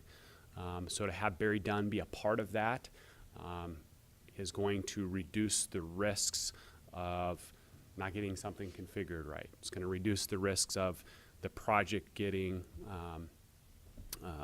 extended out in length. So there's a lot of risks involved with this project. Finding the money is just one piece of this. It's going to be a very challenging project with lots of different parts and pieces. So although that's a large price to have someone come and help us work through that project, I feel it's also very important for the successful configuration, implementation of the solution as well. This is Monty, also, yep. That's the $500,000 you're talking about in the additional Correct. part of that memo. Correct. That's already a budgeted item. It is. What we'll be So- coming back later to discuss where we're Correct. going with So that 350 I mentioned is part of that 500.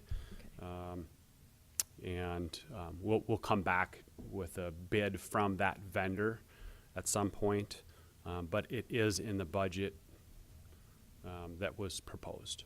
Okay. Additional questions? I would look for a motion. I'll make a motion to approve. Second. A motion and a second. Any additional questions? All those in favor say aye. Aye. Those Aye. opposed, same sign. Motion passes unanimously. Thank you. Thank you, Commissioners. Thank you.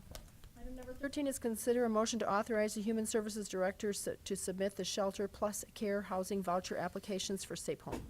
Carrie Good Benz? morning, Commission. Carrie Benz with Human Services, and I have with me Jeff Yarborough, the manager for Safe Home. Ours will be fast after this morning. Wow. We're here to request your approval to make application for the refunding of our Shelter Plus Care vouchers that we currently have at Safe Home. There are 5 of those vouchers. How those came to pass is through HUD and their consortium of care. The South Dakota Housing Consortium puts together an application every year to request HUD funding, which is federal dollars that would come into the state. Those funds then are administered through South Dakota Housing and their housing consortium, and then distributed to each county as per requested for the application. Our application went in just about 5 years ago, the initial application to request those 5 vouchers, and we were able to receive funding for those. And so what transpires is we receive those vouchers and in turn then receive assistance in providing shelter or housing for 5 of our guests that stay, or 5 of the residents that stay at Safe Home. And so with those vouchers, the county is required to make a match. And that match isn't a financial or a dollar other than through service. It isn't just through cash. And so that dollar amount, right now, for this next year, the initial application, when we made that, you're approved for 5 years. And then thereafter, you have to make an annual request for renewal of those funds. So we're at the end of our 5-year grant, and now we need to make a yearly application in conjunction with Sioux Falls Housing, who is our partner in this application. And so when we receive those monies, the monies goes to Sioux Falls Housing, who in turn then administers those funds. And then Safe Home staff provide the matching dollars through service. And if you have questions about the service dollars, Jeff can probably best answer those questions. But it's basically through our case management services, the food that we supply for those guests, through outreach, life skills training, and any transportation that we would provide to those 5 residents. Knowing that since it is a fair housing project, we do all of those same services for everyone, although we only have the 5 vouchers. So it isn't that we treat those 5 residents any differently than the other guests that we have, but those 5 then in turn receive that assistance for housing if they meet that eligibility. Is there any questions for Carrie on this one? Is there a motion? I'll make a I'll make motion a- to approve. Second. I have a motion and a second to approve. Any additional I questions? do have one Commissioner other Barr? question. What if one of the clients chosen to be covered under this passes away or needs to be kicked out? It's by apartment. Okay, So whoever's thank in you. that particular apartment Good to receives know. that funding. Okay. Thank you, Jeff. I have a motion and a second to approve. All those in favor say aye. Aye. Those opposed, same sign. Motion passes unanimously. Thank you. Thank you. Item number 14 is consider the following actions regarding disposal of surplus property for Minnehaha County. And we're doing these one at a time. I think item A is motion to authorize the auditor to publish the notice of sale. And Robert, should we just do them one at a time? And I could do this a number of different ways, either walk through the full totality of the action we're asking for this morning and brief you on the different step of the process, or work through them individually, motion by motion, whichever one you prefer. Do the fastest. I would like to do them just motion by motion. Let's just do, because they're going to be individual anyway. Yes, So the first one is just to authorize the auditor to publish notice of the sale. that is the mechanics of legally noticing this sale. The sale combined between the county and the city is a sale of the surplus property that have not been identified by other county departments or nonprofits that they would like to receive, and this is the legal requirement to notice for sale those items that are not disposed of through the other 2 means. I And make this a is- motion to authorize the auditor to publish the notice of sale. A motion, a second. Auction is in September. All those in favor say aye. Aye. Those opposed, same sign. Motion passes unanimously. Item number B is a motion to declare property of Exhibit A as surplus and transfer to county departments. Madam Chair, I've reviewed them, and I don't think we need to belabor it. I'll make a motion to transfer those properties to other departments. Second. I have a Motion and a second. All those in favor say aye. Aye. Those opposed, same sign. Motion passes unanimously. Item number C is a motion to declare properties on Exhibit B as surplus for purposes of donations and non-profit agencies, and this must be a unanimous vote required. Robert, did you have anything to say about this? Otherwise, we will have a discussion on it. You know, the only item that I would, or thing that I would bring to your attention and might like a little direction from you on is one point of a couple of items that are listed. There was a little confusion about the requesting offices, and they are some foreign money and coins that after the initial deadline for departments to request these items that had been identified as surplus property by the sheriff's office, after the time passed for the museum to for internal departments to request, that after that time passed, then an outside nonprofit agency, the Diversity Council, requested these coins. After that request had come in from the Diversity Council, then the museum made the request. If you would like to make the determine between the two who gets them, that would certainly be your prerogative. If you would like us administratively to work with the two offices and figure that out, happy to do that. But I would raise that to bring that to your attention. Okay. Commissioner Kelly. What kind of value is it? I mean, is this not a big deal? According to the sheriff's office, about $50. Thank you. Why Any don't you work comments it on out it? administratively? I have comments, but I'm just wondering if anyone else has comments. Go ahead. ahead. I was just going to say, I think the museum should get it. That's being on their board. My comment would be the money should go to the museum, and I'm also going to comment on the vehicles. We have values of $4,500 and two for $5,000 and one for $3,000. I am not in favor of giving those away. I think those should go to auction, and that money should go back to the county to support vehicles that we're already purchasing. My other comment on that would be, if this is a $5,000 vehicle, is this worthy to go down the road in one of our departments that we just bought a new vehicle for, or that we are budgeted to put a new vehicle? I don't know, because I don't have the list in front of me of what vehicles. You know, I know equalization's getting vehicles. I don't know who else is getting vehicles, and I don't know what the condition of these vehicles are. I don't know what the miles is, and I don't know what the maintenance is on these, but are these any vehicles that we can use ourselves? So I would not support getting rid of those cars until it's looked at whether we can use them ourselves, and then I would support on auctioning them for surplus for the county and not donating them. So, Commissioner And Kill. I'd be interested in what's the Diversity Council going to do with them? I don't know that. We can find that information for you and provide that to you, but at this point, I think we should defer this one. I'll still vote against it, Dick, no matter what their purpose is. That money should go back to the county. Kill. Can I Yeah. just Yep. make one? You don't have a motion on the floor yet, so No. someone could move just to release the ones you do want to and leave the other ones lie. They stay as county property if there's no action on them during this item, so, on those particular items. Yep. If there's. Madam Chair, motion. breaking it down, I guess I would make a motion to give the foreign money to the museum. Is there a second to give the foreign money to the museum? How about, are we going to address? We're going to address each part of it. I'll second that. Okay, so we have a motion and a second to give the foreign money to the museum. Any other comments? All those in favor say aye. Aye. Those opposed, same sign. Motion passes unanimously. There are two HP laser printers that are for the Compass Center. That's the only, I'd make a motion to give those two to the Compass Center. Second? we have a motion and a second. All those in favor say aye. Aye. Those opposed, same sign. Motion passes unanimously. I don't have a problem with the John Deere parts. Make a motion to give the mower to the Diversity Council. I'll second that.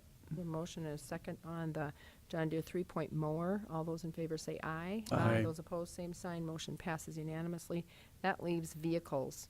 What about the chainsaws? Oh, I missed the chainsaws. There's, There's no chainsaws on this. There's Nope, I don't- just, I don't there's, see one. this is Exhibit B. yeah, That's There's what just- I'm looking at. What- there was an old Exhibit B that Oh. had included chainsaws. I thought that had been updated for everybody and those removed. Those were I must have been the inadvertently- lucky one that got it. you still So- got it. Those- Well, we have no chainsaws. So Okay. what we have left is 4 vehicles that the Diversity Council has requested, and I'm going to vote no against it. So this has to be a unanimous decision. Madam Chair, would you prefer them to go to auction, or do you want to reassess their status? I want to reassess their status and then go to auction. If there's actually if they can't be used for our own staff, then they should go to auction. Can we do that? Well, our own staff has already had a chance to cherry pick these items. Yeah, well, we also approved vehicles for them, and I think we need to look at what the value is of these vehicles. I mean, I see it's $5,000, but is there value in it going down the road for us? And if there's not, then we'll sell them. A often 9-year-old police car is not a very good buy. I still How think it often needs do to we be have an looked at. auction, though? It's in September. We have plenty of time to turn it around. Cindy, sorry. Good morning, Cindy. Auditor's office. The city does need a list of our surplus items by this Friday, so they can go on with how they organize the sale, and it takes a while to get the documents from the state for each vehicle and all the information to the city. So we do have kind of a time constraint. Okay. Imposed by the person or the entity conducting the auction. That's right, the Yep. city. If Right. we don't have a choice, then I would say I'd rather they went to auction, because then at least if we got those values, we I'll make would that almost pay motion. for a car. I'll make second the the motion, motion yeah. to put those 4 vehicles to auction. I have a motion and a second to put the rest of those vehicles to auction. All those in favor say aye. Aye. Those opposed, same sign. Motion passes unanimously. All right, then that was kind of a long one. Item number D is a motion to declare property on Exhibit C as surplus property for auction, public auction. That's my motion. And Second. that would include They Exhibit C plus the vehicles. Yes. they already moved to do that. We already moved it, Okay. so. Okay. We're fine. Okay. Chainsaw, no. We have a motion and a second for surplus. All those in favor say aye. Aye. Those opposed, same sign. Motion passes And on the unanimously. chainsaw. Thank you, Robert. And item number 15 is consider a resolution to significantly increase South Dakota's national multi-module freight network, highway mileage, and freight connections to other states. Robert Wilson.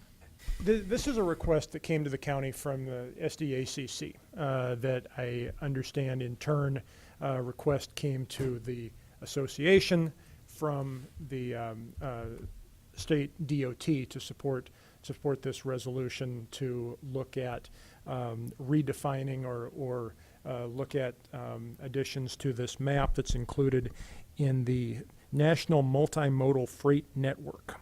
And did a little additional checking yesterday. Was on the phone with state DOT to get a little more background for you of what this is. And this National Multimodal Freight Network was created as part of the latest federal transportation bill. And it is identifying main rail and road networks within each state. The state was notified of this proposed network in June. They are supposed to make comments and get that back to the federal DOT in short order. And so the state DOT requested of the association, and in turn requested of us action prior to the end of August, looking at expanding this network. The one you're looking at right now is the one that was proposed by US DOT. The one down is the revised map is proposed by the state Department of Transportation. And according to the DOT, the end effect of this network is somewhat unclear at this point, and that's coming from the DOT. It was, again, it's part of the latest federal transportation bill. I'm told that what has the state DOT a little concerned about this is that it one of the goals of this network is to insist in the prioritization of federal investment. And so that's why their thought is, even if they aren't completely clear what the end result or end use of this network will be, that if it at some point down the road is tied to federal funding, much better to have more highway miles and rail miles on the network rather than fewer miles. This is a map or a network that state indicates the federal DOT plans to finalize by December. So we're looking for your action on the resolution to add miles to the network. Commissioner Kelly? You were really soft on that. From what I understand, basically, this is probably going to be the future way that we get federal money. So if we're not strong in this thing, it's kind of a no-brainer, because if we're not strongly in this thing, we may in the future start losing highway funds. So it's important that we be on that system there. That'll be the way they disperse funds. And they left huge holes in the state of South Dakota, so. And Madam I'll Chair. make a motion. Have a motion? Certainly, I'll second the motion, but I do have Motion a and second. question. Yes, question. Are we doing highways, or are we doing new railroad tracks? Everything. It's to put it on, it's existing things already, but it's to put it on the national map so that when funding comes down at a later point, they're actually recognized on that map. So, we have a motion and a second to approve the resolution. All those in favor say aye. Aye. Those opposed, same sign. Motion passes unanimously. And item number 16 is liaison reports. Are there any liaison reports? There could be, but there's not. I will make just really I will short. make Okay, one Commissioner quick Kelly. one. The library board is beginning the process of looking for a new director. They asked me to be on the search committee, but the last time for Mary Johns, it took 6 to 8 months. They anticipated it could be that way again, and I thought probably I am not the one to be on it. However, Cindy could appoint a new liaison to libraries and maybe get that person on, which probably would be important. Thank you for bringing that up. And also, we had Carrie Benz on there last time, and I think it's important that we have good representation from the county on that committee that looks for the new replacement to the library. So maybe we'll address that with staff at a later point. I'm gonna just put that down. I had a couple, we had a chamber meeting this last week, and they discussed some of the 2016 general election ballot issues. And I'll just give you a quick rundown. We didn't finish all of them. Marcy's Law, they came out opposed as. The revised campaign finance and lobbying, chambers opposed to. The right to charge fees to non-members, what they were opposed to. And the nonpartisan elections, they remained neutral on. And I think there's a couple more we're going to do next time. So good conversation, and I thank them for the support of opposing Marcy's Law, and they will help to get out information also about that. And then also we had the task force on the mental illness this past week, and I think you all read Mark's, well, hopefully read Mark's article in the Argus Leader this last week. We have 2 meetings left, one in September and one October. We talked about crisis intervention training. I think that was in Mark's article. Also talked about piloting a standardized mental health screening in jails, and revision of the bond status to allow judges to make treatment options, the treatment as a bond condition. We continue to talk about mental health court, forensic evaluations, and also the option of using telemed statewide for some of those evaluations. And there was a lot of conversation about telemed, and so I am encouraged that that might be something coming in the future. So more technology, make our jobs hopefully easier, and hopefully cut down on the transports that we have down to Yankton, which would be huge for the sheriff's office. Less miles and staff on the road. Madam Chair?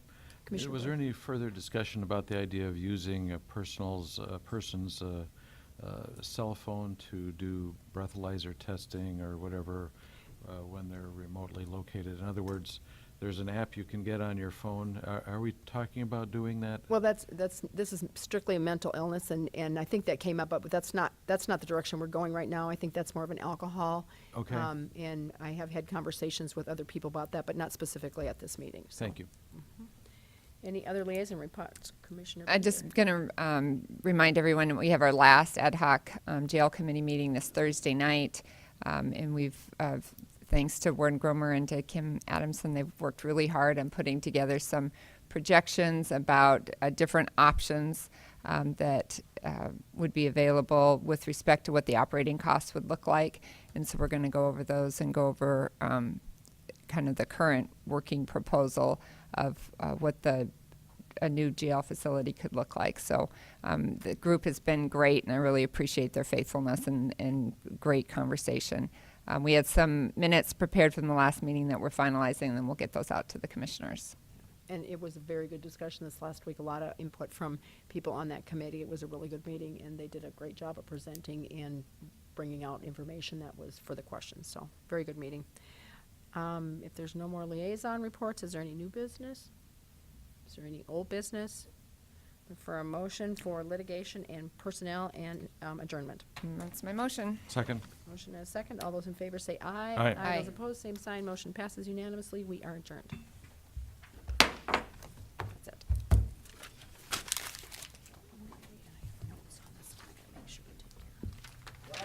Tony's never gonna believe you again.